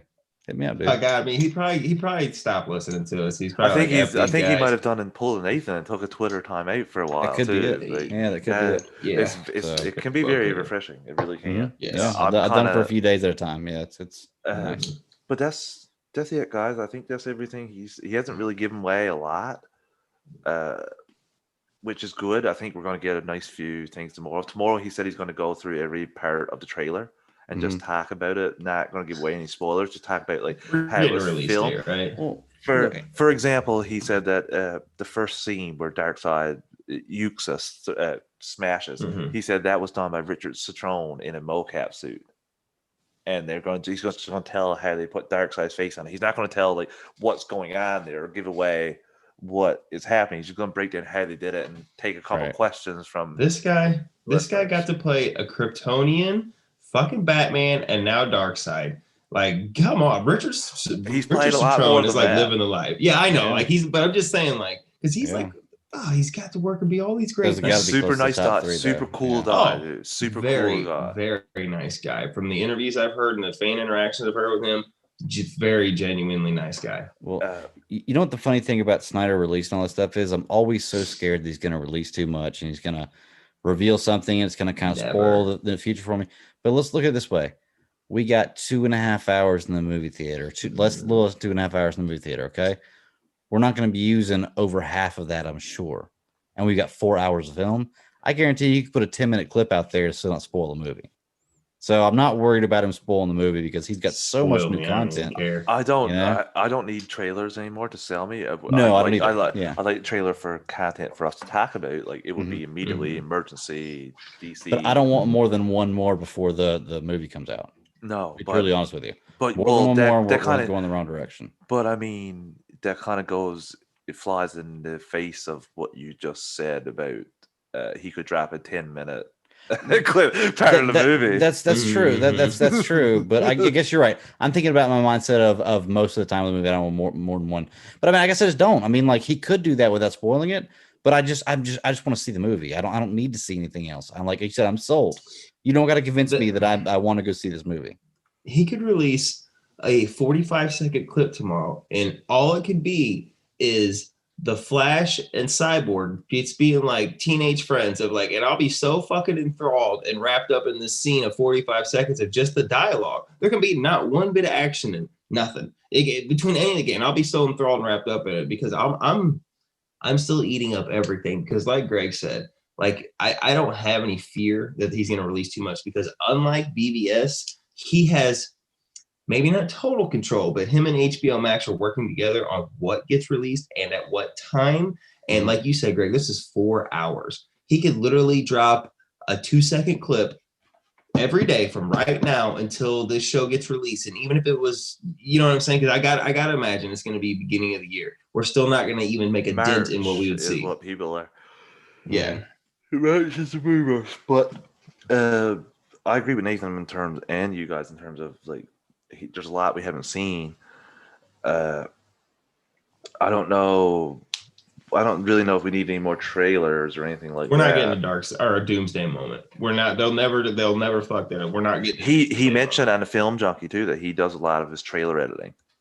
And good. Yes. Good. So, but that makes. I was like, I guess you made one wrong decision putting, in my opinion, anyway. So. Yeah. Me too. It was the wrong decision. We all. That's perfect, I suppose. Yeah. But. That's all the Snyder news, boys.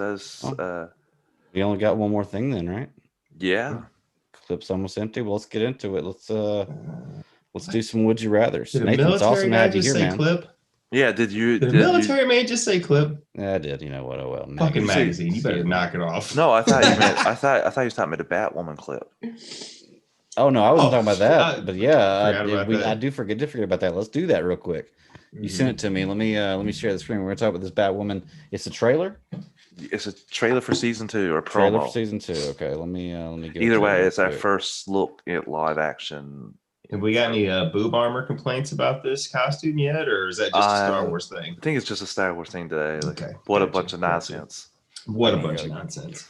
I gotta go to the right Twitter account. Honestly, I don't. What you wouldn't like? I would think that you would need a bigger plate if you had bigger. If you listen to Star Wars Lounge, or when you get a chance to, Katie and I discussed that, and Katie is in complete agreement because I brought the same thing up, and she's in complete agreement with us that yes, her body type is she's not going to fit into armor that you and I could wear that is fitted to our bodies because, or she could, but it's going to be really uncomfortable. Yeah, you know what I mean. So. Yeah, like you said, it was what a bunch of nonsense. Especially if you're going to be wearing armor all the time, like that's just basically your suit. Why don't you make it as much as comfortable as possible? All right, hold on. I got this all set up. Y'all ready? Let me see if I can accomplish this. Let's go to share screen. Game changer. Let's go to this one. Share. Me and Nathan are like, oh. All right. Y'all see it? What's happening? Yep. What's happening? All right, let me know when you're ready. Right? Yep. All right, let's go. 16 seconds, so short. Here we go. Yeah. Oh, yeah. That's how I live.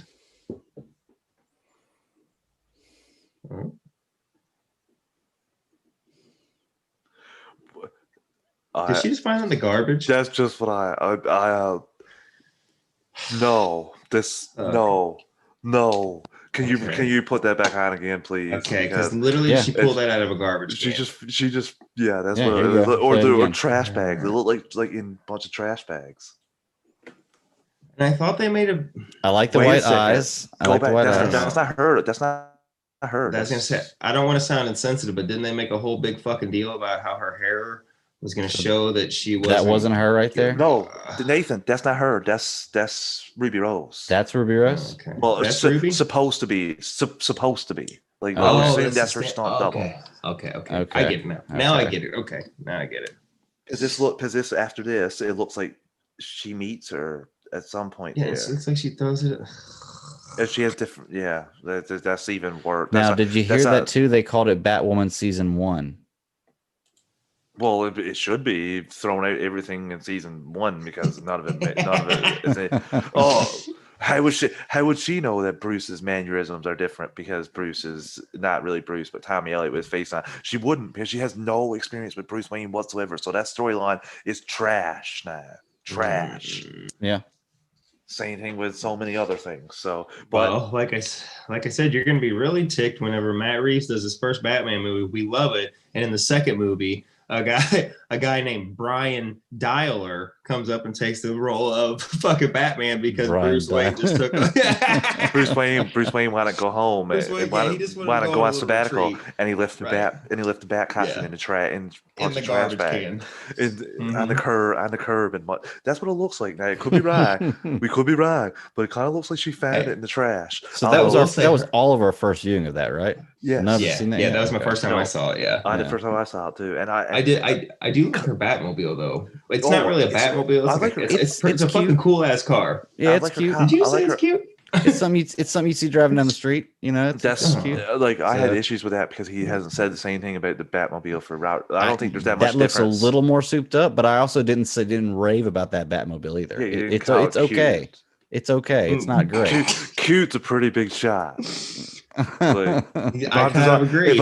If I'm designing any Batmobile, the last thing I want to hear anyone say is that's cute. So that was shots fired by Greg at the Batmobile. But no, like it looked like Ruby Rose, Kate Kane was there talking to Ryan Wilder before, and then zooms out of there. So I can't wait to hear the voice impression. I don't know how they're going to do this. None of it makes sense to me. I just wish they would have just made her. What if she finds out? What if she finds out Kate Kane just went in to go get tattooed. Just like she wants to get a tattoo removal. She wants a complete clean slate. And they're like, bitch, you got something. It's going to take like a year. So they're like, she's like, I'm past the man's law. It's going to take me to get all these tattoos off my body. It's just going to take a year of tattoo removal surgeries. No, I just. No, we don't think that's it. I don't think it's happening. I'm skeptical. I did. You know what? I've caught up on Batwoman. And what's the verdict? I really enjoyed the end of it. It pissed me off, to be honest with you, because I enjoyed it. It really pissed me off because everything they set up, the kryptonite that she kept for Supergirl, the Batman stuff with Tommy Elliott, that means nothing now. The tension between Batwoman and her father, Kate Kane's father, means nothing now. The tension between Kate and Sophie means nothing now. The difference is, though, you're not holding that against the new Batwoman. Oh, I'm going to go in completely open-minded. I still, but I personally, if I was going to make a decision, I would have just made her Kate Kane, like a la Soaps, a la Days of Our Lives, and just been like, okay, that's Kate Kane. Literally just we can could have just started the episode off with "God damn it, Barry." She could have looked in the mirror and just be like, "God damn it, Barry," and we could have just went on with our day. You know what? You're absolutely right. That would have explained everything. You're absolutely right. Literally. You just open the scene. She walks by a mirror and goes, "Holy shit!" Looks at herself, goes, "God damn it, Barry!" And we're off to the races. I know Barry doesn't have his powers right now. There's no Speed Force. There's no Speed Force, so technically he can't change time like that. What if she goes, "Damn it, wait, isn't she on a different Earth? Isn't she on a different Earth? No. No, I'm sorry. That's Stargirl. Everybody besides Stargirl. Sorry. Yeah. Can we blame it on Wally West then? We could, but we seen an episode last season where Wally has far more control of his powers than Barry. Y'all are trying to make logic and sense out of the DCCW right now, and sometimes it's a little more difficult than Sometimes they write themselves into a hole. So they have some great writing. I don't want Travis to get mad at me. Look, I was just staring at you. They have some great writing. I love some of the shows, but sometimes they write themselves into a hole. They did. It's just like, they did. Manu Bennett could deliver some pretty badass lines. Oh, yeah. 100%. Yeah. 100%. Still should have killed Felicity Smokeoff. Silly rabbit. You know what I'm saying? Like, she should have been gone. There's some changes that could have been made. If Caitlin was going to be Killer Frost, she should have been that from the beginning. Cisco should have not been silly to be Vibe, and then he only uses power. I can go on and on and on if I'm making nitpicks. No, why can't Barry be fast enough? See, what Nathan's saying is right too, because they could have easily. They didn't want to shake things up. They wanted to keep things at the status quo of Team Flash and everybody enjoying Team Flash escapades, but. It would have really flipped the show over, turned it on its edge if Caitlin and Cisco became actual villains like their Earth 2 counterparts. Right. That would have really made the show really interesting, because then you have two villains that have a really personal stake with Flash. Well, but then the only way they would have resolved that is being talked down. No, it won't. If you have, if you have, you would make fast enough. By the end of the season, I'm fast enough. Next season, episode 1. Damn it, I'm not fast enough. In my world, you're not making those mistakes. I hear you. In my world, if you're doing what I'm saying, you're not making those mistakes either. Like, you can't. I want to live in your world, your DCCW. Yeah. Oh, hey! I got a question for you, Travis. Being the great Arrow fan stuff, the great Wentworth Miller, Leonard Snart to CW fans there. Did you hear him come out and say, don't get your hopes up for seeing Captain Cold again anytime soon in this universe? Because apparently he is done playing straight characters altogether, which I just thought was a very strange thing. Like, and I found that that made news. So which I get, because apparently he's gay, whatever, that's fine, But I just thought that was he's not going to play any straight characters ever again. Not another straight character, because gay people are underrepresented. He wants to feel us. I don't have the gay. God damn it. I don't have the exact quote, but like it was something like that. And I've seen that. Basically, people were asking about Prison Break, and he's like, and he goes, "I'm sorry that you fell in love with a character on the show that was straight, or you know what I'm saying." But he's like, "I'm not coming back to that." Which, like I said, he was talking about Prison Break, but that also rules out him coming back as part of the CW, because it does not, my friend. They've never said his sexuality. No. Yes, well, They kind of implied it. Is he gay in the show? He made it with Sarah Lance in Legend Season 1, but from Earth X, there is Citizen Cold, who is gay and is in a relationship with the Ray. Right. So, and he I forgot. He made another appearance on The Flash where helping Barry. So he could play that character. Okay. Well, I just figured we were in the ballpark. I figured we might. If we're talking Flash, let's talk about it. They openly got that out of the way early too. Like after he helps him, and then he goes back to the headquarters. Like he embraces the Ray. I'm pretty sure he gives him a kiss and all that. Like which I remember the Earth exit. Yes.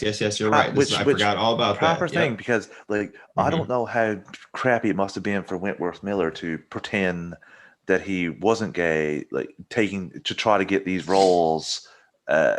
That he had early on in his career, like that must not have been the easiest thing to do, like to hide who you were to get the roles. At the same time, you're making it sound like the fact that if you're gay, it makes you that much different than anybody else, to where you couldn't play a role. Not every role is defined by your sexual orientation. Not now, but 10, 15 years ago, you're not getting that. You're not getting those masculine roles over somebody else if you're openly out as gay. Well, my thing is you can be openly gay and still be a masculine person and have a masculine role is what I'm saying. Well, tell me the actors that have had that opportunity. I didn't. Okay, I can't give you a name. I can't give you a name of one, but all I'm saying is you can be. Like you can't feel like just because you're openly gay, you can't feel like, well, I can't play this role of this macho badass dude. You can be whoever you want to be too in the rainbow and puppy world that you're talking about right now. But in the real world where people make decisions for whatever reason they want, like a la, I'm going to take away your movie and I'm going to use the excuse of your daughter dying to take it away from you instead of actually firing you because I didn't like your vision. Anything greasy can go on, so that's why I think that like it's no different than in sports. They say they're accepting, but 15, 20 years ago they weren't nearly as accepting as they are now. Like that's a good point. 20 years ago, somebody like Karl Malone would chase the person out of the locker room and beat the crap out of him. He's openly said a lot of terrible things and skated by. So I think that I can't imagine what it was like, because I assume that if he went for like a rom-com role and they wanted a certain thing, if they would probably have stereotypes of him if they knew what he was actually like, what his orientation actually was. So I can only imagine how tough that must have been to hide that so much going up. To now he's probably like, I don't want to hide it, and I don't want. Did he hide it? What I mean is, though, Trevor, he did for a while. Okay.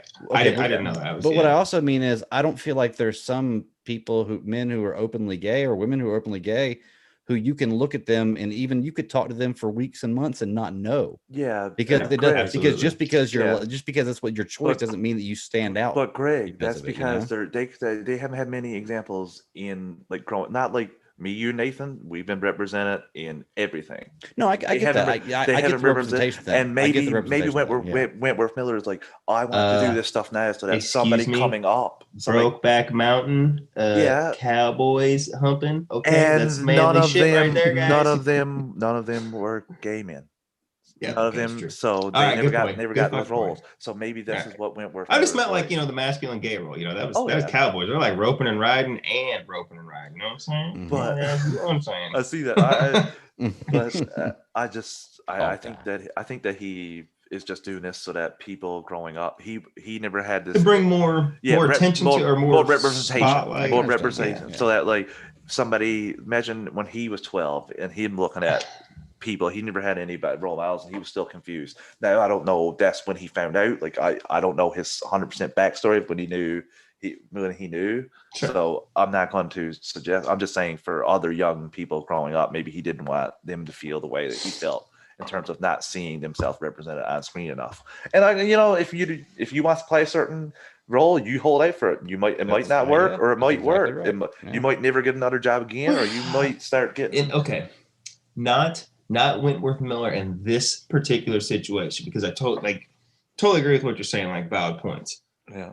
But while we're on the subject, I'm going to sidestep him because I'm not talking about that. But like, we got to stop worrying about like every single fucking everything. Because did you guys hear about the controversy with the movie, which is the new Anne Hathaway version on HBO Max? I never watched. I just that watched the when old version. no. Here's the controversy Watch the new that the one. witches had 3 fingers, and the body disfigurement community. Yeah, was Nathan, fucking, Nathan, stop. get Nathan, the stop. No. See, what are we doing? you're Like under. everything because is controversial. Is what I'm getting at. See, Everything's controversial. no, This movie was that's not what it was meant. No, but when you make that stuff out as problems, then the stuff like I'm talking about actual minorities being represented in film, that gets ignored because it all gets lumped together in terms. That's what I'm saying. What are we That's all what I'm complaining saying. about? You're not disagreeing with Nathan. That's Travis. That's what I'm saying. No, that's you're what I'm saying, validating Nathan. my Yes, point. yes. Nathan's Yeah. saying that because these pansy asses complain about Yes, everything, thank you. everything. It takes away from Wentworth Miller and shit like that. People that have actual gripes, actual legit gripes. That's what I was saying, because like I mean, we gotta stop. We brought those two ends together. Spotlighting and taking. Well, I attention, knew that's what Nathan was saying, and that's what I wanted to say. Like it's because like we gotta stop doing that shit, because like you said, it does take away from real. I don't want to necessarily say issues, but issues, real problems, real things that can be fixed, real things that we can come together right now and actually make a difference over. But when you got everybody coming out about sorry Karen, my stub toe fucking community. Sorry Karen, I stubbed my think... toe and it hurts. So now my stub toe community, the next time I see that in a movie, I'm gonna be upset. So like, come on, guys, because you really are taking away from the shit that we can really solve.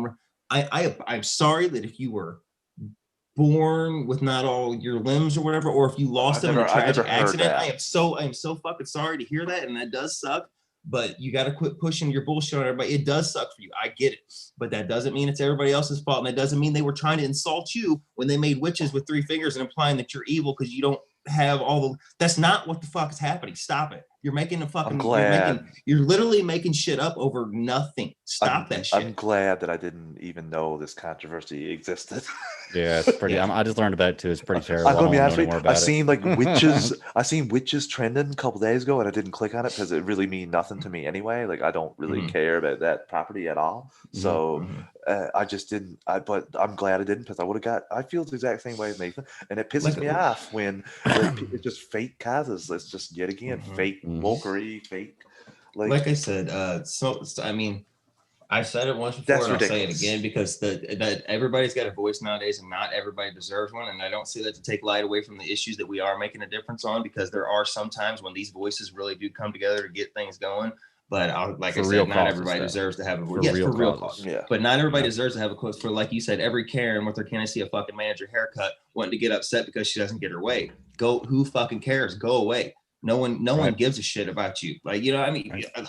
I don't know. You know what I'm saying. You're exactly right. You know, I'll get off my fucking stool now, and we can get back to DC stuff. And sorry for derailing us again. Oh no, world number 4.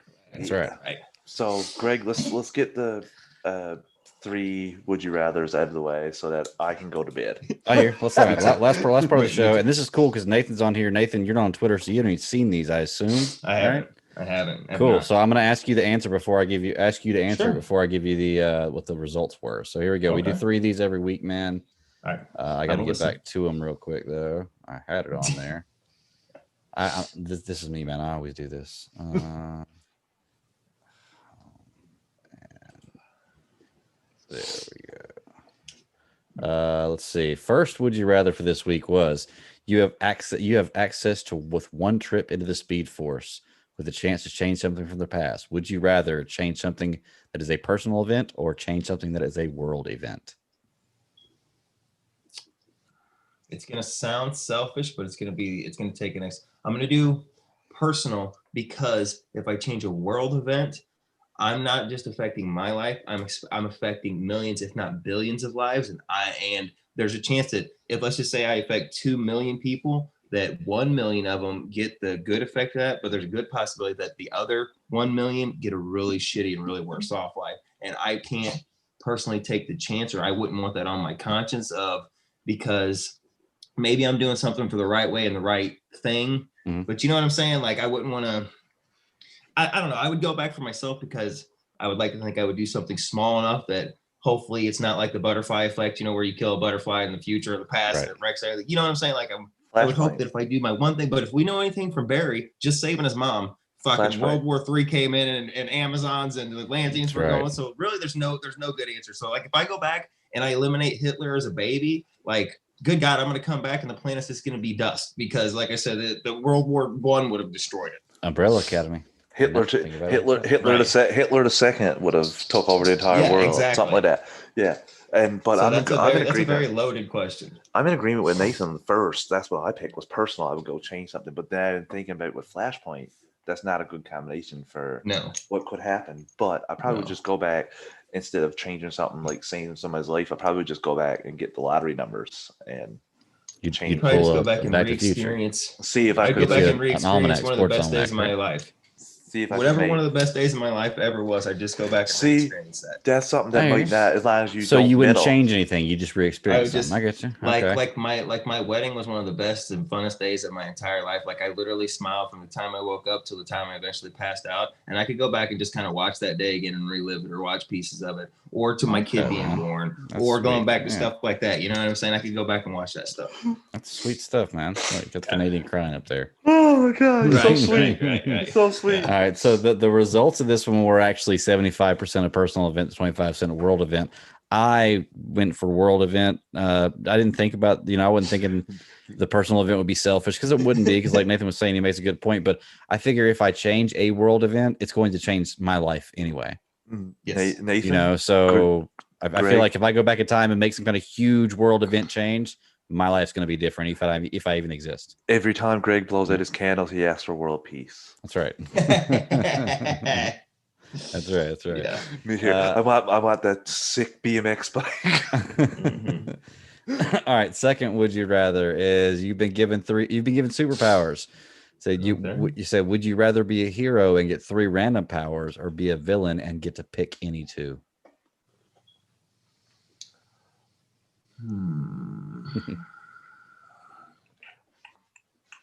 I think I'm gonna have to go villain and get to choose my 2 powers, because what if I'm a hero, but like there's an episode of Wolverine and the X-Men where Nightcrawler's trying to get all these mutants to Genosha, and he's got like literally the D squad mutants, and like one guy can just barely breathe, and one literally just spits like sludge, and the other, so like my luck, like I can turn into a fish and I can spit sludge. And that like my farts make people pass out, and that'd be my 3 powers. X-Force. What the fuck is happening? You know what I mean? Yeah. There you go. So I would rather be villainous and have the dangerous mind of a Luthor with the strategic and body enhancements of a Deathstroke. Okay. Because you can always make the choice as a villain to be a good guy. Right? I got that. Was Greg. Because Greg, you just answered my question. Redemption. That was my idea. Like you can be like Black Siren from Arrow, or you like. There's so many different Vegeta, characters. Dinobot. Wait, I know I'm jumping universes here, but like we're going right. God, Dinobot's death, like. Oh, that still wrecked me. I'm still thinking about that sacrifice. Tears up thinking about it. Tears up thinking about himself. Took them all on. Got it. Took them all on. But yeah, I agree. Yeah, I think I agree too. I voted villain this one, and villain ended up winning 54.8 to 45.2%. So you can change though. You can be like an anti-hero, like Venom. You can be good after, right? You can be there. Bad. You go. And villain doesn't mean you want to destroy all life and take over the world. So there's different types of villains. Batman was arguably a villain in BVS. I bulldozed a bunch of people in my Batmobile, but I feel bad about it now, so it's okay. Right. So it's okay. Well, no, they're okay. Zach said they're okay. But it's in the like how like how I'm like what's the how it should have ended. Yeah. Batman's like, I bulldozed a bunch of people in my Batmobile, but I feel bad about it now, so it's okay. Yeah, I feel sorry about it now, so it's okay. I love those history videos. Me too, man. They crack me up. Yeah. There we go. Third, would you rather? It says you're on a desert island. This is a good one too. I love this one. I love the result of it.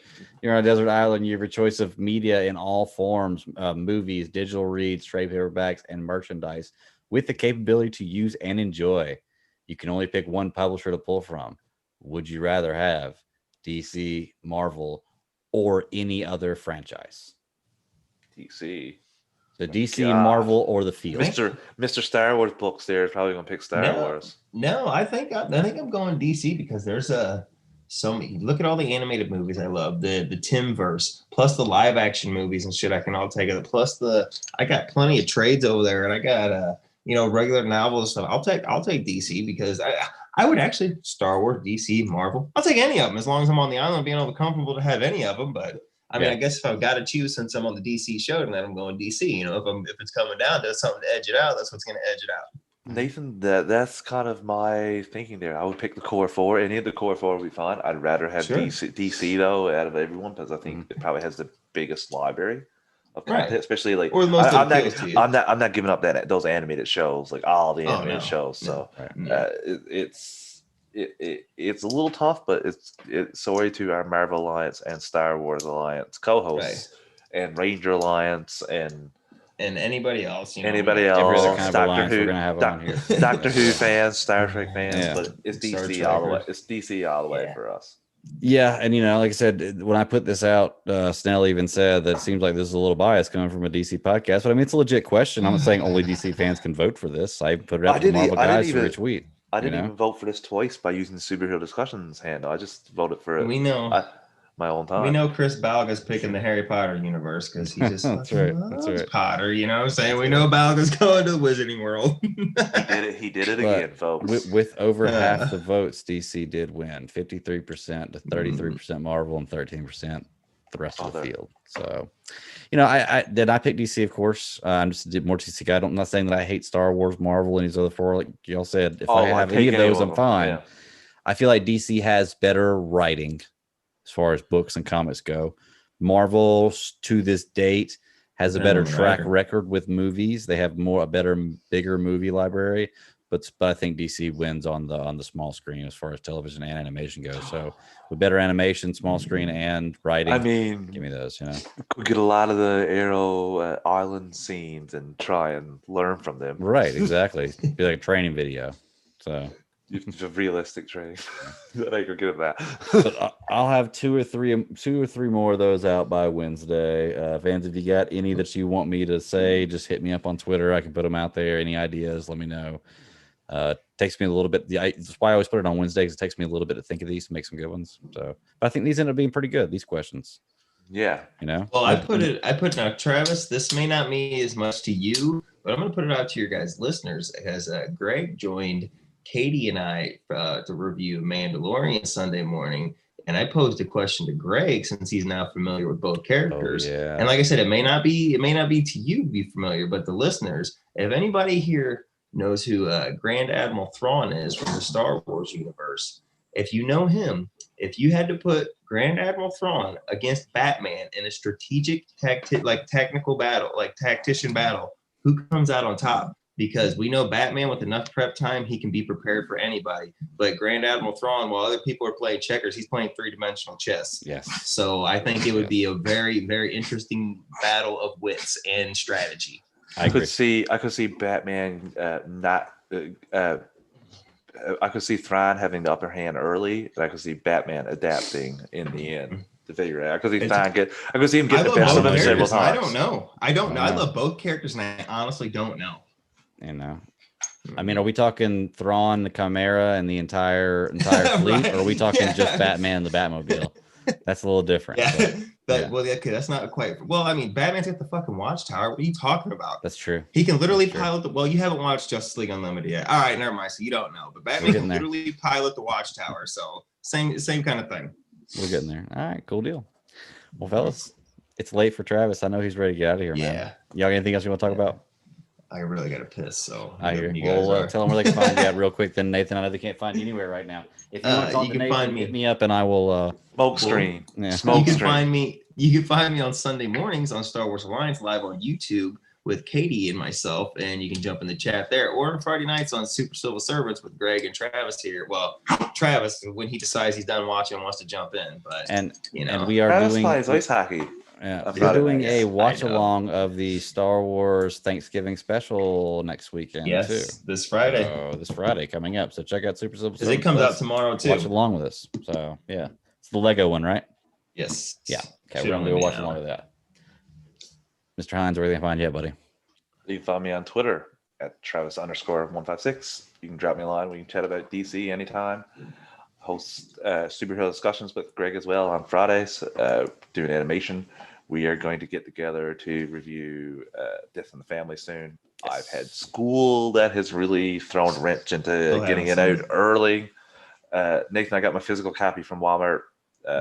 Get out and pick that up. Buy it off Amazon. I need It's to. cheaper. I know. I need to. It's your physical copy, man. For that and the Blu-ray DVD or Blu-ray and digital on Amazon. And I gave the digital code to Clay because it's a Movies Anywhere, so it does. I can't even use that. So, JRB, I was gonna go to you, but like I said, you've been super silent on Twitter lately. So if you're listening to this, message me back, and you'll get the next Movies Anywhere that I get because I won't be the last. I'm pretty certain of that, and we still don't have that available in Canada for some reason. That's crazy. Yeah.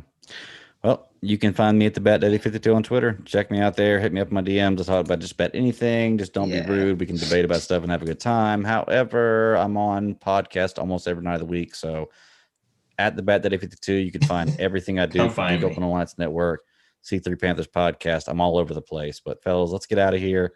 It's been 3 long years, boys. I can't wait for tomorrow. Me too. Super excited to see if we'll get anything new. And just imagine, even last year, like, do you think that we'd be to the point now that we're here, where Snyder Cut is coming? Like, yes, but it's almost too good to be true. I didn't think it would be. I'm with Nathan that I thought it would happen, but never thought it would happen this quick. I thought it existed. I didn't think we'd ever see it. I thought we'd see it in 10 to 15 years. Maybe me too. That was my thing. 10 years. Like, I never thought it was like, this is gravy. Hell yeah! Can't wait for tomorrow, listeners. And hey, y'all check him out tomorrow live on YouTube.